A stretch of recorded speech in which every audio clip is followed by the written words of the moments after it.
again, but they have just shown us right away who is in control right now. Rise of Queens coming on through there and just completely obliterating the lobby at the end. But Latra, man, second place. Second place. So many kills. By far, just insane. Yeah, by far the fraggers of that game. Amazing. And to come still second as well with all those kills, they racked up a lot of points. And second as a solo, because I think Opium was solo for a while, I do believe, like a couple of, like from 6th place or something like that. She was a solo, so she just hung out and was very quiet and got her way to 2nd place, so that's very well done from Opium. But yeah, gotta hand it to Rise of Queens, just coming in there, full force, just biding their time, waiting, getting those zones. I mean, yeah, they do. Yeah, okay. Some people are going to say, zone blessed or whatever. And yeah, the zone did go to them, but you still got to play it, especially. They still held it. They held it. Exactly. How many teams could hold center zone with that much pressure? Not even lose one player either. Yeah, no, absolutely. Props to them. Very much a great game from them. Great game. What we're looking at here, winner, winner, chicken dinner. There they are. Rise of Queens. You got Delphia. You got Delphia, Yildiz, Elam, all of them right there on your screens right now. They do win match 1. Looking very nice while doing it as well, gotta say. But yeah, so that's going to be them. I think they got 11 kills in the end. I'm not sure how many kills they got in the end, but here's your most damage dealt.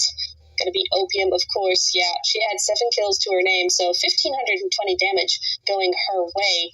Then you're going to have, who is this? I got to read sideways. Hang on.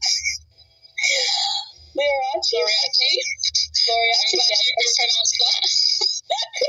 Sideways is what I'm doing this game. No.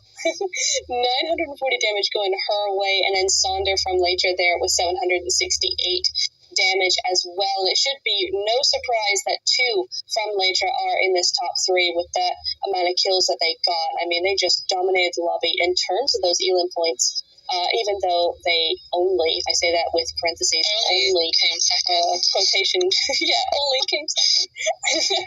Longest elimination distance, though. Ooh, gonna be Loriachi again. 300 meters. Yeah, shout out to her as well. Absolutely, gonna be 282. Not far behind in 282. I didn't catch her name there. Whoops. But here we go, match ranking. Here we go. Latra Eternal. See, this is what I said. Latra Eternal in first place according to points with 31 points in a single game. 31. And Rise of Queens. Eliminations. 19. Just from game 1. God. Yeah, just from game 1. And Rise of Queens, who had a fantastic game as well, 22 points.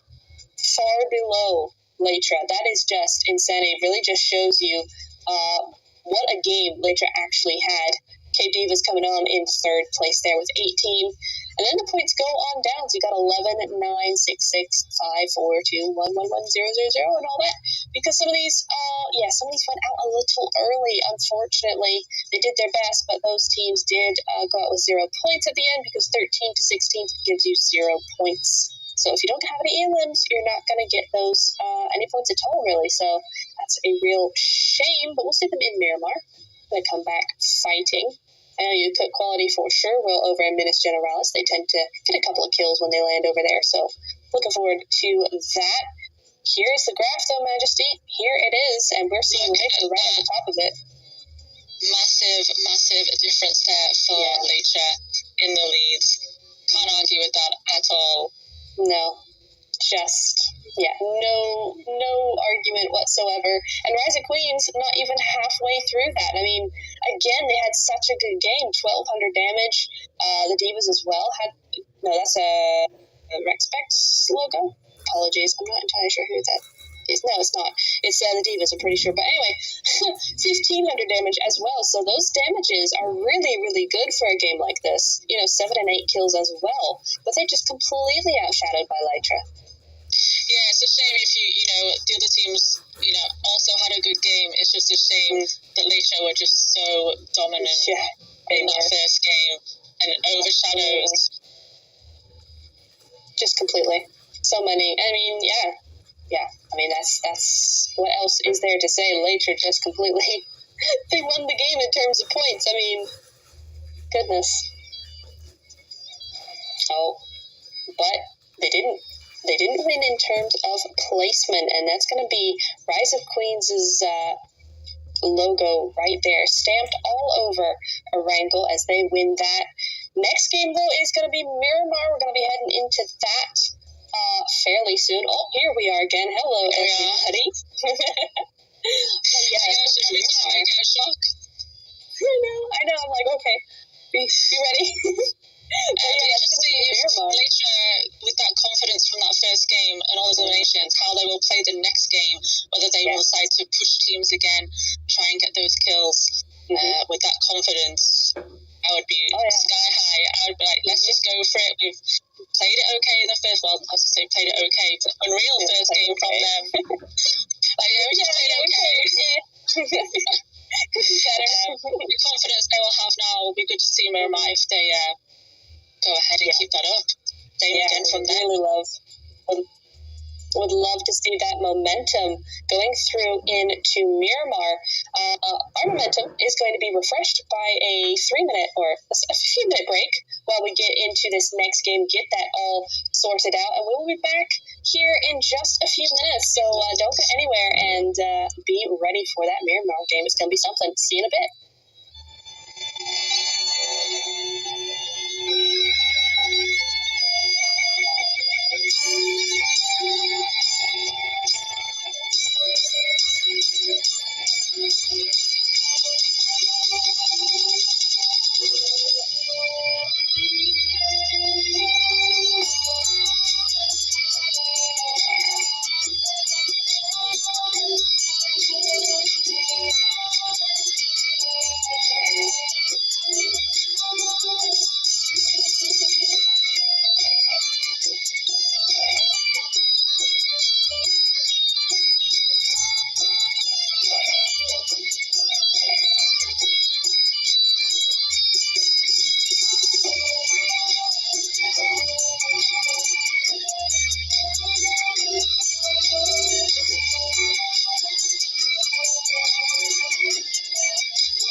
Welcome back, everybody. We are here almost to Miramar. Game 2, yep, almost to Miramar. But before that, we should probably talk about that last game a little bit more. We did see a few of those teams, unfortunately, but hit the dust a little bit too early there. You could quality it was. Who else? Let me see. Bon Vivant went out pretty early as well. I'm trying to think of who it was though. The Dolls. Yes, Dolls. Yes, we lost them early, didn't we? Very early. So I'll be keeping my eye on them in particular to see if they can grab some extra points that they need now to make up for that last game over here in Miramar. Anybody you're looking at after that first game? Still all to play for, though. It's only one game out of 4 that they play, so... Oh, yeah, for sure. Yeah. They don't want to be taking too many risks, just get a feel for it.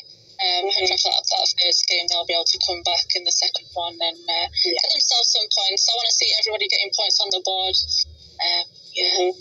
Yeah, we need to have... The goal is no zeros after this game.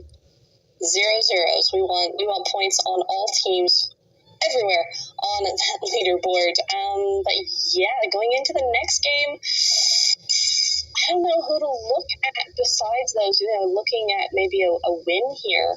I'm not sure yet. It might be a little bit too early to tell. What are your thoughts? What are you looking at? Different maps, isn't it? People have preference, so I think we'd have to wait. We saw Erangel. I think we'll have to wait for who performs in Miramar. Teams can be strong in one map, not so great in the other, so we'll see that balance and see who goes for the Miramar. Definitely, 30 seconds on that clock. We'll be going into that Miramar game. I have to agree with that. We'll have to see who comes out on top and what kind of the vibe is for this desert map as well as before we start getting too predicty. But yeah, we've got a lot of teams here who are very good on Miramar. I can think of a couple, but I'm not going to cast a curse to anybody. That's happened a lot lately, and I'm just going to go ahead and let them all have this one as we go into Miramar. There's the plane. There she goes. There's the helicopters escorting her across the desert. Oh, and it's looking like it's a southeastern star going to be going over Puerto and Los Angeles as well. Yeah, we can see the big city there. So another central flight as well. Game 2. Actually. I think that's about as center as it can possibly get going in a diagonal. It's looking very nice. Plenty of options for these teams if they need to spread out. They don't want to land on anybody. So, see where we are headed. Quite a few teams have actually jumped very early. Oh, they have. Big cluster. Both going each side, though, so splitting up. But just looks like that one team headed for Impala. So, let's have a look. And Porto Fraser as well. Yep, that's going to be actually Inferno going to Puerto and Arm Family going to Impala. Ninjas going with somebody, can't quite see who that is. Besiktas, I think. They're going to be Team 16. We know Pink is Team 16. Yes, there we go. Pink is Besiktas. There we go. And they're going to be both dropping kind of on those cliff areas, those mountainous ranges south of Los Leones. We got a couple in Los Leones as well. Yeah, it's nice to see some teams landing there. I know when I spectate favorably male teams, a lot of teams don't like to jump there. It's actually one of my favorite places to jump in Miramar. I do prefer it. Plenty of loot, plenty of vehicles. So it's a favorite of mine to land, but I know that a lot of teams don't like it. But it's nice to see a couple of teams have decided to jump there and pretty not too far off center of the first zone as well for them. Yeah, very nice. I mean, we've even got a little bit of Los Higos in there, so it is definitely a southern zone, just missing out on San Martin there. But yeah, this is very comfortable for these teams. Besiktas are actually going to go to the island. I forgot they did that. I remember now. They do go to the island areas. They go to Los Higos and all those little compounds in between. Yeah, so inside them as well. Sides of Ninja. Plenty of time for them to get their vehicles and I don't have to worry about making it into zone. Exactly. We got Galactico Sirens and Bon Vivant both in El Pozo right there. And Galatasaray, they're going to be just to the south of that. So they're going to have to be a little bit careful because they're in a perfect gatekeep in El Pozo. right next to Bongon, but that nade was very nice. Oh my goodness. Flew through that window. Ooh, I didn't even know you could get a nade that far. I'm going to try and get that burst as well, but yeah. Great throw. Oh, look at Delphi going down as well. Fantastic with the They put a knockdown on each of those split duos, so they're going to bring them down to solos. Yes, they are very, very quickly, and that's the knock being thirst up there. Yeah, that's going to be a regroup. So that's going to be a 3-on-1 3-on-4, 3-on-3 rather. But the push is very close, and they're very low. I don't think that regroup's going to be enough. Oh no! Across the road she goes. The road. No. It was risky. They just managed to spot her as well. She nearly made it. Oh, Nina does go down. So that's a reciprocated knock, but it's not enough. There's still a 3v2 here. You need to even up those numbers ASAP. Oh, and they do. There we go. Zag goes down, but Liz is trying to crawl through. Oh, what? No. They made it. Rise of Queens are winners of last match. Yeah. Yeah, that happened. Yeah, I'm not sure what was going on there. It looked like she thought they were all upstairs. There was definitely one on the ground floor, and then she got that information that they were all coming out of that back room, and just came down the stairs and bumped your uncle, all done and dusted. So, yeah, that's going to be Rise of Queens out there. It feels like a little bit of a miscommunication or a misjudgment of the situation. But that is what's going to be happening. That's going to be them out. But that win from last game is going to bolster them, keep them up there, so this game is not going to hurt too badly in terms of points. And they took a kill point with them as well, so they take 1 point from that. That is true. That is very true. I had missed that. So, yeah, 1 point going over to them. That's going to be a total of 23 points. That's not too bad at all, is it? Over in Los Leones, though, we are seeing Onyx Dream Corps. And what typically happens in Los Leones when you have a couple of teams here, I mean, it's so big, you generally just take a side to yourself and go, okay, have a nice day. We'll see you later. You don't have to engage if you would prefer not to. It's so big. That's why I like it. You don't have to if you don't want to risk anything. And plenty of vehicles along the road, so you can just go about your ways. Absolutely. I mean, me and my team, when I played NA, we always went to actually the crate areas just south or just below that ridgeline where we just saw them. We always took that area, and that was always pretty free while the rest of them were up there in Los Leones. So this whole area is just so large. You can fit several teams in here quite easily. And, then there you go. There's Nightmare going to be disengaging away from town as well. They're all looted up, ready to go, and they're just going to get on out of there. So no fight in Los Leones. They're going to be moving down to the southwest side, southeast side. I always get that mixed up. There we go. So that's going to be them just moving their way in. We're on board with Anissa right now. She is looking. Just having a scout around, seeing where they are. So they're still going to keep an eye on this. And there's still one there. They've not all disengaged onto the other side. There's still one in town. A little bit of a straggler. There's always one when it comes to looting. There's always that straggler. It's like, come on, we're going. It's like, no, it's normally me. Yeah. That's me. Nisa going to be looking over to those areas, and that's where seeing a little buggy. That's going to be info going over to the rest of her teammates. On a Dream Corps, meanwhile, blissfully unaware of all of this, they're just chilling. They're going to be on this side of the city. That buggy should have been seen by one of them. I'm not sure where it went. It may have been Armed Family. We didn't see much of Onyx Dream Corps either in our first game. I think they were one of those teams that went out very early, so it'd be nice to see a bit of action from them in this second game. It would. Absolutely, it would. Looking forward to seeing what they bring to the lobby, what they bring to the table. But Armed Family and Inferno looking a little too close for comfort. Might be seeing, it's a 1-3 split as well from Inferno. There's the Denise Bank Wildcats. There they are. Fantastic team that. Looking forward to seeing what they can do on Miramar. Oh, but people are in trouble.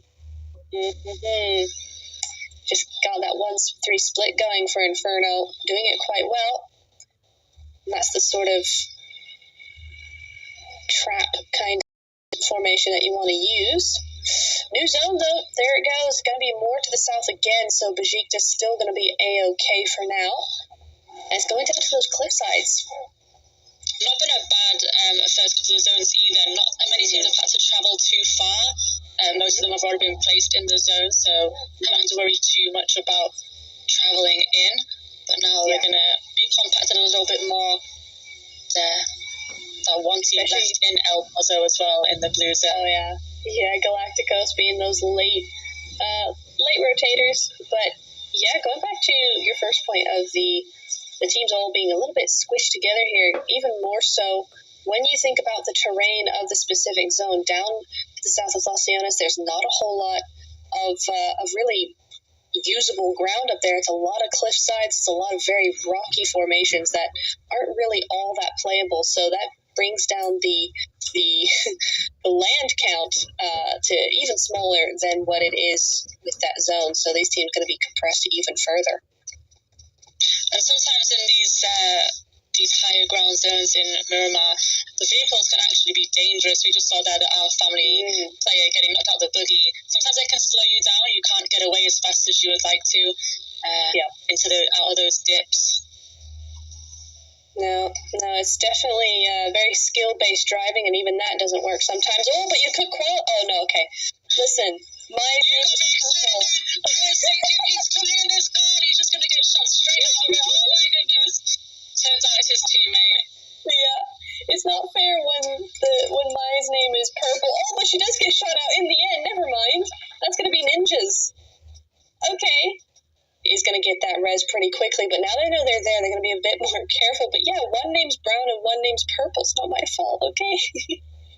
Very easy to get confused there. But yeah, there's going to be Rise going on up there. Good to go. And they're going to swiftly make their exit away from ninjas right there. So that's them good. But maybe... No, not quite. I don't think that's Arn Family quite there. Oh, it is. Arn Family are there. There's at least one there. They're going straight forward. Okay, because sometimes it shows up on this screen, but they're actually quite far away. It kind of comes through that terrain, but she is actually right there. Ooh, this could be. There's nothing worse than we see more than they do, so it's hard for us because we know that they are there, but how far away? Oof, that's the rest of Arm Family coming up behind as well. So. Do they know she's there? They're looking very cautious. They almost want to be throwing in some nades there. There's one. I think there's two in the building. They know, but they're not sure exactly where. It looks like they think she's in the other side. She didn't risk it there even just to expose herself. She just kept quiet, waiting for her teammates. You can see them jumping in their vehicles now. Hopefully they can get to her soon. She does have a full squad.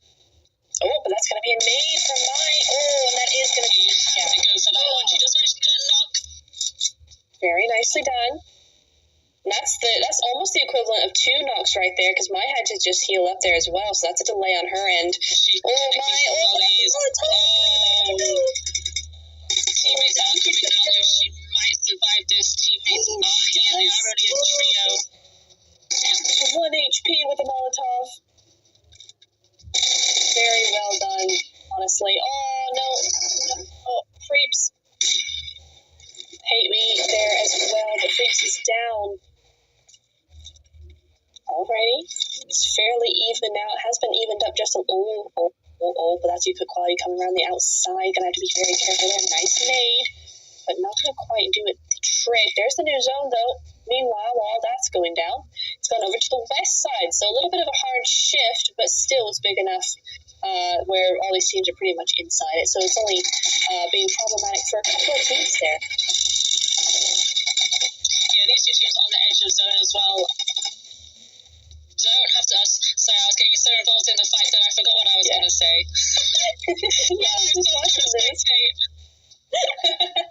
Yeah, I mean, it looks pretty neck and neck, honestly, at this point. I don't even think it might be a 1v1, to be honest. Maybe the last one. Oh, she was pretty low. And it was a 1v1. Unfortunately for our family, they did so well the first solo just to hold off for her teammates to come. Unfortunately, we're going to lose them there. Yeah, that's a real shame, but honestly, they don't go out without a fight. That's going to be a good quality down to a solo as well, so there's no real winner for that fight, honestly, because still 40s, you don't want to play the rest of this game as a solo. No, you really don't. Ooh, Volvivant and Galactica Sirens, though, having a bit of an issue. A little bit of a spat here. Kylie and Purple both down for Galacticos. Volvivant not looking so happy themselves. We just got, ooh. Mitis. Ooh, around the outside. Very nicely done. That's going to be Volvivant going out there, but well done from Mitis there. Very nicely done, very sneaky. But unfortunately, Volvivant. Oh, nightmare. Any points. Oh. They're in trouble right now. 2 down. Yeah. Q7 and Beshka, just the last ones remaining. Looks like Beshka's going to be trying to just disengage completely.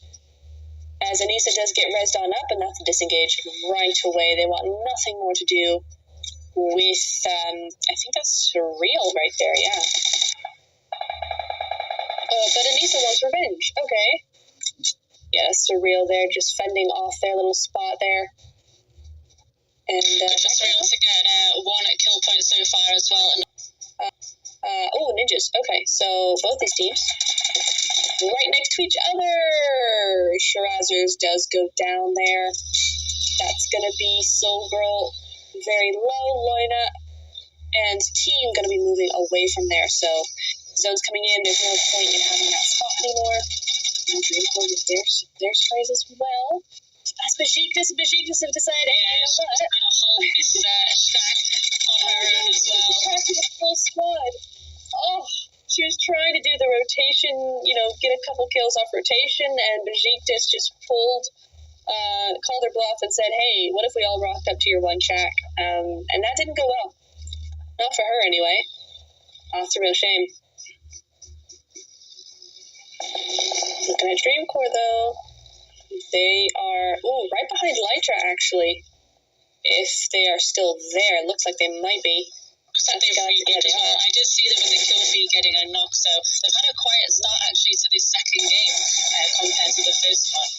Oh, looks like they've been opted to go for the placement in zone rather than pushing the teams. Mm-hmm. And that's probably a better idea for this map. Because there's so many ridges, not so open, you don't have as much information as you normally would on a Wrangle. So probably the better idea, really. It's just a bit of a trickier map. You want to play this a little bit more carefully. Especially if this is not your strong suit. If Miramar you struggle with, then definitely go for that more careful route, more careful strategical planning. Galatasaray, though, losing Sima there, I think. Or, yeah. Possibly, she is down. So they're going to be trying to res up Sima there in that kill feed. But for now, it's going to be Dreamcore just chilling on the other side of this road. And I think that's where they're going to stay for a little bit, zone willing.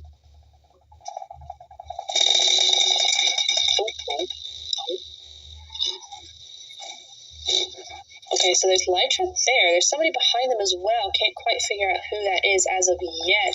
SMG, they're going to still be in zone, though. Oh, and down to a solo as well. So not looking good for them. But hey, 1 point on the board from last game. They just need a couple more to keep going. Oh, it's very busy to that south side. Yeah, I think we'll see a few teams eliminated moving into this next zone. Just those 2 teams there who already have placement in our next zone, and see if anyone contends for those areas. Later already jumping in their vehicles there. Looks like they're going to head off straight away. So that cluster there, we've got 1, 2, 3, 4, possibly even 5 teams. Yep. Oh, so Bajikta's having a little bit of trouble here. Okay, so this is one of the teams down on that very south side. You've also got Surreal and you have Inferno there. So there's 3 teams on the road. Then you, of course, got a couple more teams up on the flip sides. Oh, those are very nice shots. We just zoomed away from that, but that was actually Bajiktas going down there. Just one left. It's just Lexa. She's going to try and get all these reses, but I don't think Inferno are going to let that happen. Surreal not looking so great either. Oh no, actually, okay, so they've actually used all those knocks to get in zone. This is better, but I would have thought they'd probably go for those rotating in the same direction as well, one behind the other. Yeah. Bajikta still going out to the zone there a little bit, so they're going to be for sure down to at least a couple. But the Ninja's not having a fun time. After the intrusion of Inferno, they're going to be going straight into him. But, Bajikta's hurting badly. Look at them. They're going to be down to a solo. Not where you want to be in this chaotic of a zone. Still 11 teams left alive at the 20-minute mark. And they're all in the south, pretty much. And this, honestly... Oh, no! She almost had that Samerga gonna be going on down there 11th place. I don't think she was aware that she was there behind the tree. No, she wasn't. She wasn't at all. And I want to say that's almost preemptive from Samerga. That was almost trying to get Aquarius there a little too early. She should have just been a little bit more patient there, just a nanosecond more, and then maybe she would have gotten it. But Inferno had just enough time to react there and get that kill for herself. So that's unfortunate coming in through for Samerga. They're going to be going on out there. And that's going to be hang on. Where are they? 15th place? Oh, this is the overalls. Never mind. I'm stupid. 10th place for them. I was thinking people had 0 points, but I forgot we rotate in the groups. We are rotating. But yeah, so there we go. Ninja still managed to hold on after that onslaught from Inferno. That's going to be a duo for Ninjas. Yep, there we are. Just the two left. Leitra now having a little bit of trouble. There goes one in that kill feed. And the Wildcats, look at the Wildcats go. Yakut Quality, sadly, getting taken out in 9th place, but still that's a top 10 finish. Good for them. I'm looking at the Wildcats, though. They're still a full squad. As is Galatasaray, actually. Both these teams, high kill teams, very strong teams. And I have to say, because of all the action going on in the south, everybody's left them alone in the north, so they've been able to just sit and wait. Yeah, these two teams here later as well haven't had much work to do so far, but they are going to fight for these places in next, so they're not too far away. The south is still popping off like it has been for the last two zones here. Still have 4 teams involved as well. Yeah. They do, and that's going to be who went out just there. I think that was the Ninjas going out. As we were just talking there, I was just looking at that. Never mind. That's going to be now Inferno taken out as well. But I was just looking at the Wildcats. As soon as I got done saying that they were a full squad, they just got bombarded, and they're down to a duo. So it's just going to be Elam and Mev now left alive. Galatasaray still in the squad, as are Leitra. Oh, and that's going to be on a Dream Core. Now, next up, there goes 2. Very nicely done from those 2. Oh, and there is your predictions there. Your stats going with Leitra with their full squad in zone as well. They've had a quieter game this round. They have. We're watching Elam. Oh no, she couldn't quite get those shots off, but goodness me, Pinky was very low indeed. And it's going to be Dreamcore who takes that fight that we've been watching for the past few zones. And that south side didn't have any luck with the zone rotations. Always shifting north, and Dreamcore will be the ones to come out of that. They will indeed. That's great for them. That's a real boost to their points. If I remember correctly, I'm probably not remembering correctly, but if I am, they didn't get that many points in the Erangel, so that's a great little boost for them as well. Leitra need no boost. They don't need any of this, but here they are, top 4 and 4 kills. Solid performance, so still they are one of the top teams in our game too. A bit quieter for kills, but obviously they have such a massive lead already. Absolutely. Galatasaray faltering to a knock there. Ooh, an opium. There we go. That's the 5th kill. There's another nade. Here comes the buggy. My gosh, not even for Galatasaray. Normally a very scary team. Not somebody you want to go up against lightly, but Latra don't care. Here they go. Sonder does go down. Oh, and that's a Molotov, but she runs into it. No. Oh, dear. I think she'll be able to stop, drop, and roll out of that one. Exactly. Is okay. But looks like, as well as a couple teams third-partying that, Galatasaray have 2 different Dreamcourt just followed into that zone again and will go out in 4th place. They shifted north away from them and get picked off outside of zone. It's Nightmare as well that are left outside the zone there. Yes, Real goes out. There we go. That's going to be third place. Before eliminations, that's a decent game indeed. That's a great game coming in from them. And now we're just looking at these 2. Galatasaray and Latra. 5 kills for Galatasaray. 6 for Latra, so it's very similar. But what's happening? They want these kills. They want the chicken dinner. Here they come. Yep. Madev has a 1v4 on her hands. Got a nice ridge, though. Probably goes down. Now she's got a 1v4. Okay. She's got that height advantage, but can she take all of them at once? Ooh, I think they look like they're pushing together. Yeah.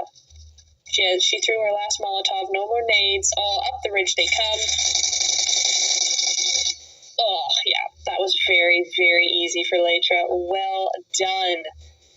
Gosh, Latra almost back to back. Rise of Queens got that last win, but second and now a first. A very, very strong performance coming in here for the first day of the tournament, or the league stage of the tournament, rather. What a game from them. Gosh. Yeah, they finally got that chicken after a wrangle match, and well deserved. Not as strong fraggers as the first game, but they can take it easy, and then they managed to get the chicken dinner. So yeah, those placements in zone worked out for them in the end, rather than trying to find teams. They just waited, picked off those kills towards the end, and take the chicken dinner in Miramar.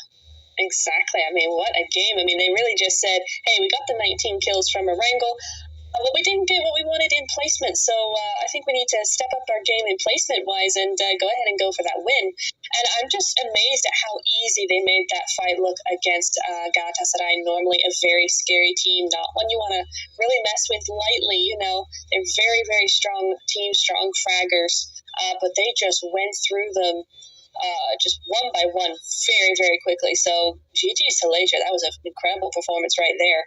They are making it look very easy. They are. Working well together as well. Full squad being up. Smart. Again. Yeah. All the way to the end. That's what you want. That's what you want. I mean, so many times we see, 0 kills compared to some of these other teams, but they're full squad. And they got full meds and full ammo and full everything. And they are ready for that end zone. And they're the ones who are going to win, most likely. They've got a higher chance of taking that win or taking those podium finishes with a few decent kills, because the other teams are pretty wounded in terms of things. Yeah, I wouldn't like to come up against them in their next game either. They'll be confident so high. They've got bags of points. Yeah. Oh, God. Sandhawk after these 2 games? Scary. There they are, though. See which group will be missing the Sandhawk game, actually. I think it's group by day, isn't it? I think. Pretty sure. Not sure. Anyway, Latra, though, going to get that winner-winner chicken dinner with the match 2. Very, very nicely done. And again, these teams, they did really well to keep away from that southern side, because the temptation may have been, to try and get those third-party kills over to the south side. And they may have gotten 1 or 2, but they really focused on just keeping their ground safe and staying away up to the northwest. And, we got an MVP for match 2, though. It is going to be Opium from Latra. There she is. 4 eliminations, all on her own. 4.6 MVP points. Nice. Longest distance elimination is going to be at 282 meters. Team contribution, there we go, 44.44%. That's a lot of 4s. Massive contribution as well. But to add to that, 844 damage with the 4 kills. It's a lot of 4s. 4 is her lucky number. There we go. There is most dimension. Again, 2 members from Leisha featuring in there. But top spot. Going to the flick sideways. Simmer, yeah. Dimmer? Yeah, Simmer. They've all got diff in the end. Yes, it's confusing. See, there's Laura diff 6. There she is. So Galatasaray and Laura, third place there for the elim distance. It's going to be Mev, though, from the Wildcats with 289 and Opium in second place there with 282. So very close to everybody. In fact, look at Laura and Opium, the same number. The same number. So really good stuff there. I'm like right close looking at it. Yeah. Looking at the screen. Absolutely. Again, these teams do very well to not good trigger discipline is, I think, what the phrase is, not to go down to that south side. Kudos to Dreamcore to actually come out standing on that south side after all that fighting going through there. Lots and lots of teams just on their last legs. And at the end of the day, they were able to go ahead and get that southern side to themselves. Didn't last super long, but still that top 5 position was theirs there. You're seeing this fantastic. That great, the great nade that we saw early on. There's been some very good throws already at these 2 games. There has been, yeah. Just a great fight to start off Miramar here. The North Face did super well. I didn't see where they ended up, actually, in those final results. We'll see them in a bit with those match point results. But, yeah, this whole fight just... I think it was just a big, miscommunication. She really thought they weren't there as she came out to heal her teammates. Unfortunate. Here's another highlight. Oh, Armed Family just leaving, trying, getting knocked anyway from behind. So, yeah, good spot from Inferno there as well. Another favorite. Oh, great fight this one was as well. The discipline. Oops, absolutely. And great prep work as well to get the one low and the other knock. Fortunately, she almost went down herself, so when her teammates arrived, she wasn't much help at the beginning, but they still had a very, very close fight until it was that 1v1. 1v1 at the end. It was unfortunate. She got a little bit low there, and then just a few shots, and that was enough for Family to dip out there. Yeah, real shame. But a very, very even fight. It was actually a really fun one to watch. Looking there as well. Yeah, you got the Galactico Sirens there versus Bon Vivant. And then you got Sneaky Sneak over here, the 1v1. After this, finish that elimination. Cry gets a couple knocks herself, but look at here. Very, very sneaky all the way around, making sure she's not seen. Back and forth. And, she wasn't even looking that direction. And she got her, so definitely didn't know she was there. But, great highlights coming through here. All the action was coming from those cluster of teams on that south side in the zone. Just kept pushing away from them and away from them every zone. And absolutely. Dreamcore came out of it. Look, you can see them all there. 1, 2, 3, 4, 5. So many teams coming through. So many. I feel really bad for, I can't remember which team it was, but there was that solo in the shack. Thought she'd get a couple of rotation points. And Bijik just said, no, we're coming. We're coming in. Full squad into the shack. Down she went. I do still feel bad for her. But, Inferno losing one off that buggy. Bijik just then having a bad time. Yeah, getting taken. You see that? When I said about the driving in Miramar, if you get stuck in your vehicle, like we just saw there, you can get sprayed out of that and it's game over for you. Very much game over. Oh, especially that explosion as well. Never ends well. Never is good. There's the Wildcats just trying to get any sort of points. Dreamcore coming through there. Almost had her as well, but just not quite enough. Because there goes the one on the other side. Yeah, that third teammate. Just looking there. Oh, she's like literally not even 1 HP. I think that's half HP. Gosh. Just unfortunate there. Had to go on out. There goes the nades as well. On to Galatasaray. Just seeing the whole match. Here we go. This is the short version, the condensed version of the match that you just saw. We'll see Lytra over the top there. Oof. It's a shame she was a solo on top of that ridge. If maybe she had a teammate, they could have got some sprays out while they were in the open. One staying to that right-hand side, yeah. But it was not to be, and Leitra did get that win. There's your match rankings. Going to see Leitra Eternal with that win, going to get 24 total points. And interesting, 9 eliminations, 10 less than their last game. But still an amazing result. I think if they didn't have that great first game, we'd still be saying how good this win is.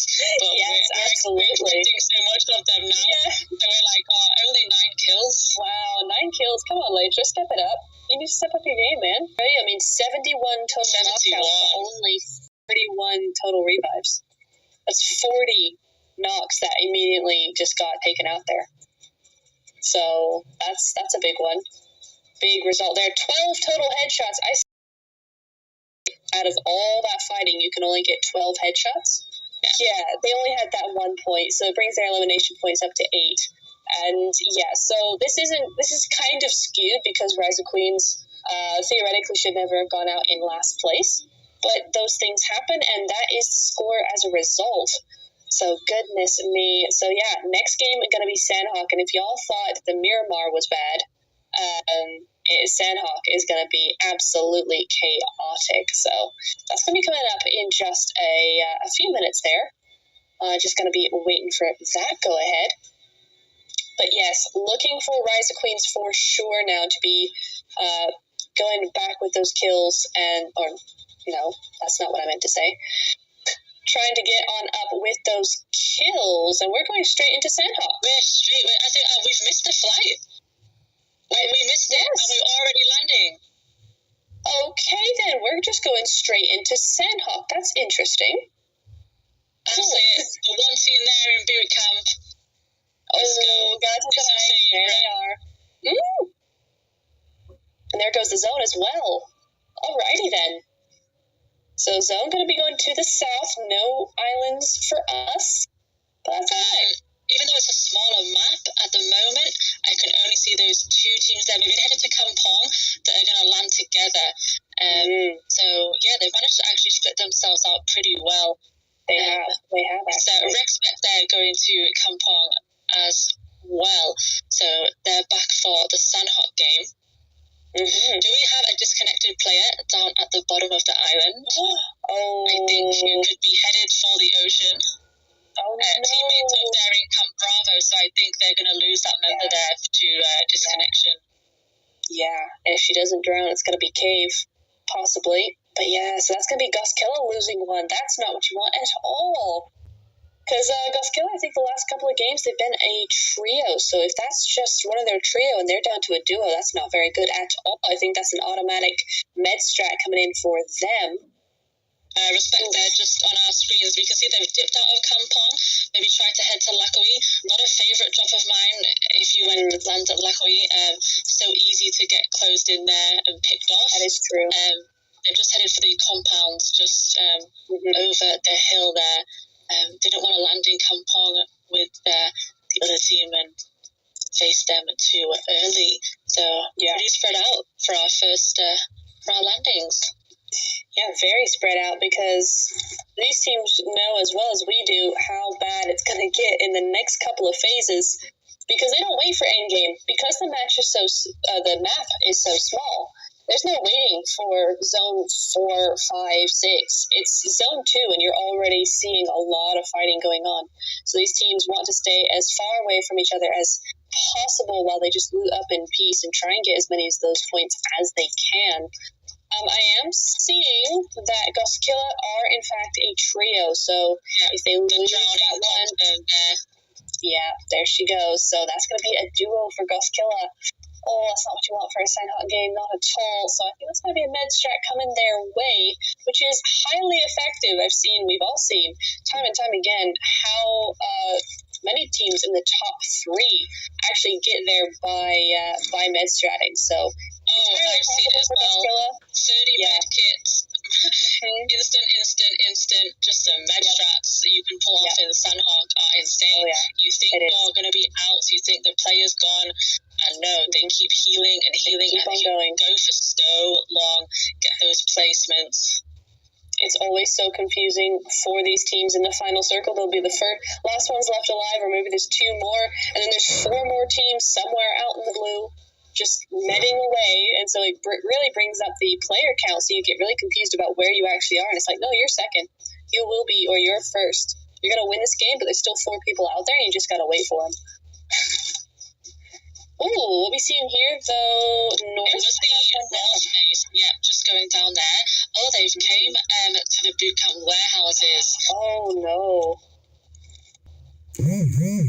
That's very close to Galatasaray there. Oh, dear. Oh, and there goes another one. That's going to be Tofida taking her down. There's Laura.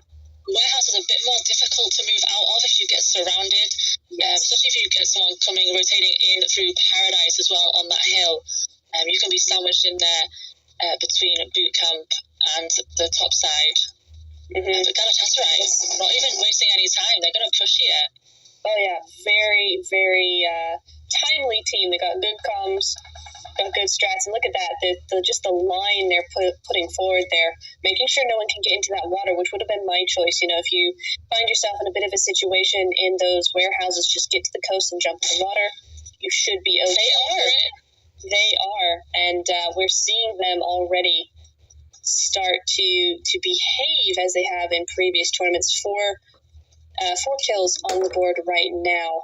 And yes, this team does tend to go a little bit slower, but I think we saw right there that push forward, just how much skill this team has and what kind of strategies they use. They are really a good team, so very much looking forward to the rest of their performance here. Yildiz is going to be taking that airdrop as well. An early airdrop here for Sanhok. Already got another one as well. Love that. Boot camp all clear now for Galatasaray. They can just still in the zone. It's moving in now, so not too much longer. We'll see where we're going to shift to. And I think we're probably going to see them go down to the south side, up that hill and over. We generally, if I remember correctly, that's their general rotation out of boot camp. But depending on where that zone goes, I think it's gone to the south, hasn't it? The zone did go south. So that's probably where we're going to be seeing them. Some teams might do well to take positions near there, see if they can catch them out on that rotation. But at the moment, it looks like there's not going to be anybody there, and instead we're going to be going over to Dream Core, over to these compounds. Now, my map knowledge of Sanhok is not as good as perhaps a Wrangler or Miramar. I can't quite tell where everything is just by looking at it, so I'm not quite sure where we are on the map here. They're not too far from Painan. This is the compound just north of Painan, I believe. Painan just to our left. Yes, I think you're right there. Yep, just in between Boot Camp Hill and Painan there. Pretty sure that's correct. I play Sanhok a lot. It's my favorite. Yeah. I love Sanhok, but my teammates often don't, and so I don't actually end up playing it. Yeah, nobody else likes it in scrims. I love it. Bring more Sanhok, is what I say. Always more Sanhok. You can never have too much Sanhok in your life, honestly. Looking at the ninjas now, though, they're going to be on that coast side again. Where are we? Okay, that's an NA. I don't remember an NA in Sanhok. That's going to be Quarry, though. That's Goskilla over in Quarry, Yatem, and Kauai. Both going to be over here. Now, this is a place that gets pretty contested if you got enough of those teams coming in at the same time. So I find Quarry a tricky place to take a fight as well, especially if you get caught in the middle and you're in that dip of Quarry. If you're going to try and make it out of there with teams surrounding you, it can be quite difficult to come out of that one. Even in classic games, it's just a pain to get out of, so I can't imagine in competitive scenes how difficult it is. Yeah, there we go. We've got just taking over there. Hill. And this is what I wanted to see from the dolls. They're going to be looking at that area, trying to gatekeep a little bit there. New zone has come up. We'll probably see that on your screens in just a moment. But for the meantime, we're going to be looking through the eyes of Kiki right there. Besiktas as well. They've moved over from the island, so they're just going to be just to the east. Just to the west side of the dolls. boats action in Sandhawk as well. Letra. Love to see it. Oh, but Besiktas and Surreal, they're in a fight. Fisticuffs. There we go. That's going to be Soul Girl taken out. She just strayed a little too far from her team and a little too far into Besiktas territory. So that's going to be 1 kill point going the way of Besiktas there.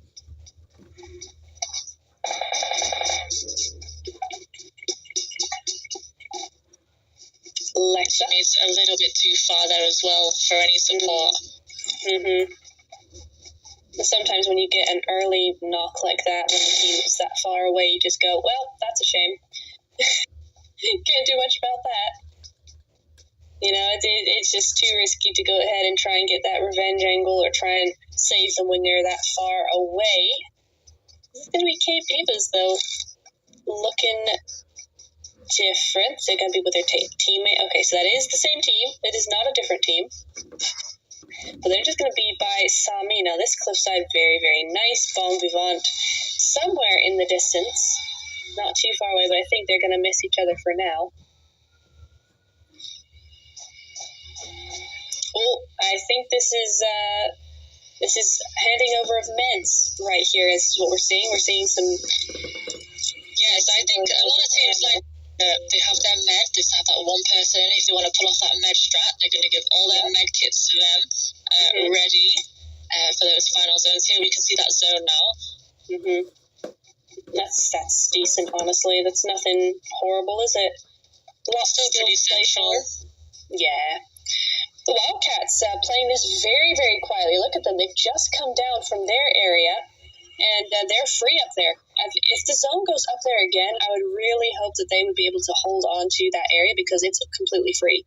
If they can get a wide enough spread going where they can control that entire northeast side, that would be pretty nice for them. Oh, Ruins, my favorite place. I've not been there in so long. But Surreal's there right now. Oh, and Rise of Queens are in the background. It's a hard place, another one in Sandhawk. If you get surrounded around Ruins, it's dreadful. Tricky there as well. I would much prefer to take the hills and be the teams up on top, overlooking. Especially you've got to rotate out of Ruins as well. You can just get picked off. It's pretty open once you leave. Yeah, it is. I generally land Ruins, loot up there while there's nobody there, and then move on out because it used to be quite a hot drop, but I found that I could do okay there. It was easier to get rid of teams rather than somewhere like boot camp, which I just die every time. So Ruins was the doable boot camp for me, and I then rotated out of there. But through the blue zone as well, so they're just taking it steady again. Still hanging around in the blue, but managing to spot there in front of them as they're rotating in. Yeah, and where are we on the map as well? Okay, coast, south coast, moving. I think this is the southeast coast, if I'm not mistaken. We're just in a corner. If a circle can have a corner, we're in it. I was wrong. They're in Sami. Okay. Of course they're in Sami. It was against Cave Divas. All the way in the blue zone. Yeah. Yeah. Cave, they're headed straight towards Winters as well. Oh, no. And then they're going to have Letra coming in behind them. Oh, no. Oh, dear. Now, this is where the zone gets a little bit more difficult. You have that river right there. You got a lot of river, actually. And because a lot of that is hills, I mean, certainly in Galatasaray's position, you're going to have that hill be completely taken over by Galatasaray, so that's even less land. It's not like several teams can be up there. That's one team only. You gotta find new spots. So there's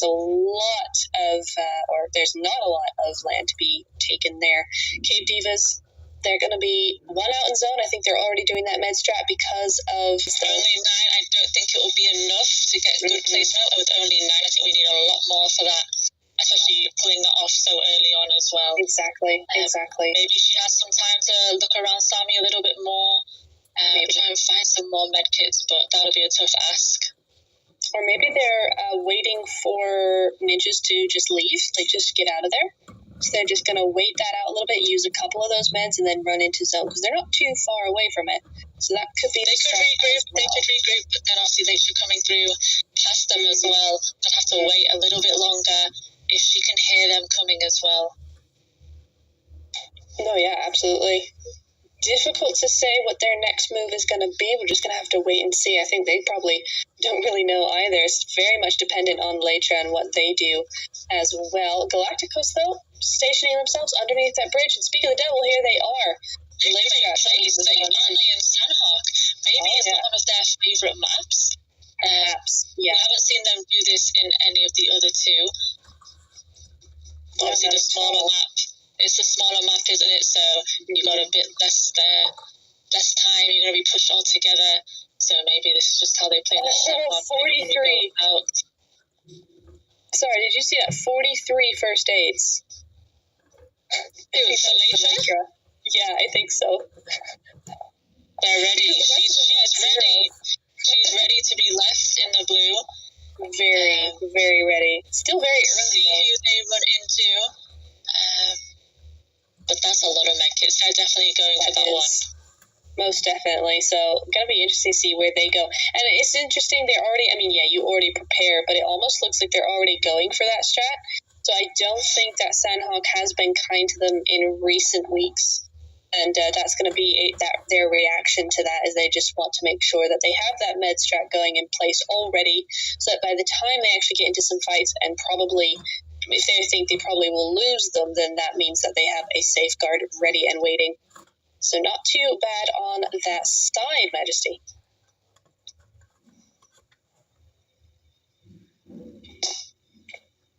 Dreamcore just looks like they're watching Respect coming through here. See if they get a chance to run down this mountain. They could be in trouble there. We see blue go down. They're fighting already. Oh, yes, exactly. On the hill. It's Goskilla. I thought they would be a little bit less brave about this being a duo, but no, they're going to take those shots, so that's going to be who blue goes down to there. Cave lost their other player, so they are now the solo. Probably the girl who was left in the blue zone is now the solo. Oof, and they didn't have many first aids either, so I'm confused, honestly, about the Wildcats. What is going on with them? Okay, that's only the first knock. Okay, I've just seen them in the kill feed a couple of times, and I'm so unused to seeing them go down in the kill feed. I'm used to them being the aggressor in that list that I'm just very confused as to what's going on. But Ninja's a whole other story here. Oh, there's just a random motorbike as well. Okay, not sure who crashed who, but it is going to be the Ninjas going out. Oh, was that a one? That happened just like that. I didn't even get a chance to even see what happened. Out just like that. Yeah, I'm not sure about. I wonder if that was a 1v3 Cave. Be taken out there, I think, by Rise of Queen. Sonya just trying to move into zone as quick as she could, but just got taken out there very, very quickly. Painan looking a little bit, little busy. You got SMG there. Omnicore rotated from that compound into Painan, and they've pushed back out to where they started and allowed two teams to move into Painan. Here they are. They moved back out to that previous compound they were in. Maybe a good decision from them. Yeah, definitely. So yeah, you got SMG in here, but you've also got Goskilla there, and Goskilla, they've lost one. There's at least one knock there. Rise of Queens, though, got a nice little spot. Galatasaray just set themselves up underneath the bridge, so not even on top of it, completely underneath it, and they just said, yeah, this is where we are for now. There has been a couple of bridge in recent weeks. There's been several bridge endings on Sandhawk, so I feel like, never mind. I feel like that's what they were preparing water in the zone as well. Yeah. So these teams from Painan, very nice. They got to move in, probably be zone cute by those teams along the bridge and that compound as well taken there. It's Rise of Queens there with that only compound in zone. Yeah, and honestly, Galacticos may not be completely in zone, but if they just hold on to that position either side of the bridge a little bit longer, they're going to get a lot of very nice kills. This is Bon Vivant, though. Oh, no, it's Rise of Queens. There we go. We're looking at Elifs, rather. They're everywhere. So they've got a complete south side of the zone here, apart from that little bit of the bridge held by the Galacticos Sirens. I haven't seen Galacticos for a while, though, so it's nice to see them here. And Rex Glamour, they're going to start moving in, because the zone is pushing them all in. So there's zero time, just none. So they have no choice here but they're going to probably rotate around the side there, the left side, looks like she's going maybe pick up a few kills there from that other squad. Rise of Queens, not wasting any time. We've got another team coming across the bridge. It's Galacticos who's they're underneath, right? Yeah, the other team coming on the top. Rexpec tried to get into the zone and just couldn't quite make it. Just missed out on that placement point as well. Heartbreaking. Again, I always say this, but 20 minutes in, you survive 20 minutes. And you miss a placement point. There's nothing more frustrating when you think you survived for so long. Yeah, absolutely. And just like that, we're into top 8 already. Just like that, we only just saw Respect going out in 13, 30 seconds ago? Already down to 8. Yeah, and Goskilla honestly did super well there. They only got the 1 elimination point, but that's 9th place. That's a couple of points going their way, and as a duo on Sandhawk, that's pretty nice. Galatasaray having a little bit of a hard time. They've had to come over to the bridge rather than the water, which I find is an interesting decision to make, honestly. They had that side of the zone to themselves, if I'm remembering correctly. They've actually come out of zone kind of to come across the bridge rather than use that water. And now the zone's gone away from them. They've come a long way, and they're getting picked up there. Oh, but that's Sima. There she is. She needs to heal up. Oh, no, she's outside of zone. Oh, okay, cool. But that's the rest of her team. Oh. They have some kills, so it was Galacticos that went out there and paid off for Galatasaray. It did indeed, and that's going to be actually Rise of Queens with Delphia continuing her Rampage 3 eliminations, but it is going to be Sima with 5 at the top of that list. Rise of Queens, they do have 3 kills, so all 3 kills are from Delphia. She's really carrying the team in terms of kills. Later, just a solo left alive. We're looking at Yildiz right now, another MVP of the team. So just these 2 teams in our next zone. Looks like everybody else maybe going for that merge drop. We can't see them coming into zone. I think a lot of these teams going for that merge drop. They've left the solos out there. Nicely done. That's the what's that called? MG3.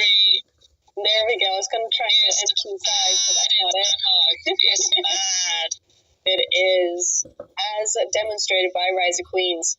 So I think Rise of Queens should have a chicken dinner here again. We can only see that one solo who's just in the zone. Everybody else going for those meds. How far can they make it? There's 6 teams alive, but only 2 in zone.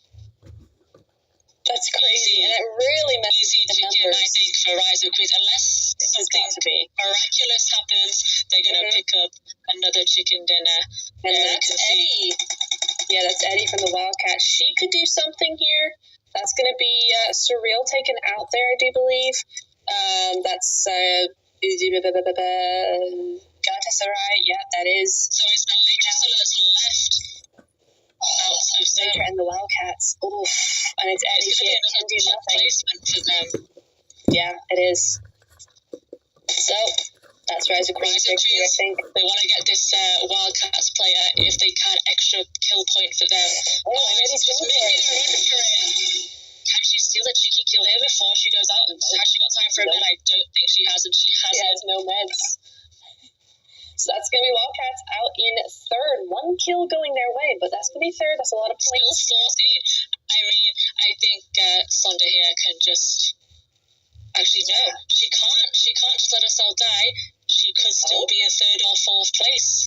Yes, exactly, and that's what's so difficult with the med strat, and it really skews with the numbers. 5 left. Okay, duo, and I don't know how she's got a 20% chance of winning, but you never know. Yeah, I think that's very. Yeah, I think it's 100%. 20% chance. Hate to be that person, but and Leitra 4 kills. Honestly, actually, they're going downhill. I don't think Sandhawk is their favorite map. No, we saw them staying out in the blue for quite a while, so I don't think they favour this one, but they're still going to come second. How can you complain? No, not at all. Second place. There we go. Down she goes. Rise of Queens going to be taking their second chicken dinner here. That's their second game. Very, very nicely done. That's a great dinner for them. They should be able to pull up some points now on Leitra. Still not enough to close the gap enough. Obviously, they came second as well. So, still not a great deal, but they won't be too far off now. No. I almost said they didn't play in the Miramar game. They almost had it too play in the Miramar game. Yeah. Because, they died first. So it was almost the 2 out of 2 games they've actually played have been wins for them. That's not quite accurate, but let's go with it for the sake of Rise of Queens. 2 out of 3 ain't bad. They came back from that Miramar and chicken dinner in St. Hawk. They did. What more could you want for your next game after a too soon? Some teams maybe come back from that bit disheartened. They had the chicken, had the too soon. Come back with the chicken. Great team morale. Great for them. Fantastic, and really great skill to actually come back from that. Okay, granted, there was a few of those were those med strat things that may have been detrimental to Rise of Queens had they actually been in the zone and fighting, but still, it is St. Hawk, that's the name of the game, it's just what happens, and Rise of Queens were able to push through the rest of the teams and get to that position where they were able to be those final players in that zone. So good job. They probably couldn't even believe it. They probably could not believe it. The only team left in the zone. I didn't expect so many teams to go for Medstrat, but they really did. There was maybe later we're like from the beginning. 3 or 4 teams that were going for Meds. I mean, if you were the Rise of Queens, easy chicken. No one else there left with you. I don't think they got that many kills though. How many kills did they get? I didn't quite remember how many they got. I think it was like 7. No, I think I was too busy excited over Medstrats. Didn't even see how many kills they got. At the end of the day, though, they did get that win. That's going to be, I know, at least several points above the 15 for the win. So that gap has been bridged quite nicely. Yeah, bridged, not breached. No, we're not storming any bridges. We are breaching. No, we are bridging gaps. Goodness me. Anyway, storming bridges in that game across Pine. Yes, they were. Yes, they were, and winning too. I mean, I'm amazed they actually won that, to be fair. I mean, Galacticos had such a good position from the get-go. Galatasaray didn't think actually that rotation was a really great decision on their part, but they made it work, and they did it. Yeah, this is a 1v4, by the way. I'm pretty sure that's a 1v4. She's on her own in there, isn't she? Yeah, she is. I'm pretty sure that's a 1v4. Yeah, there we go. Fantastic work from her. There's another vehicle. So quick, I didn't even realise it was that fast.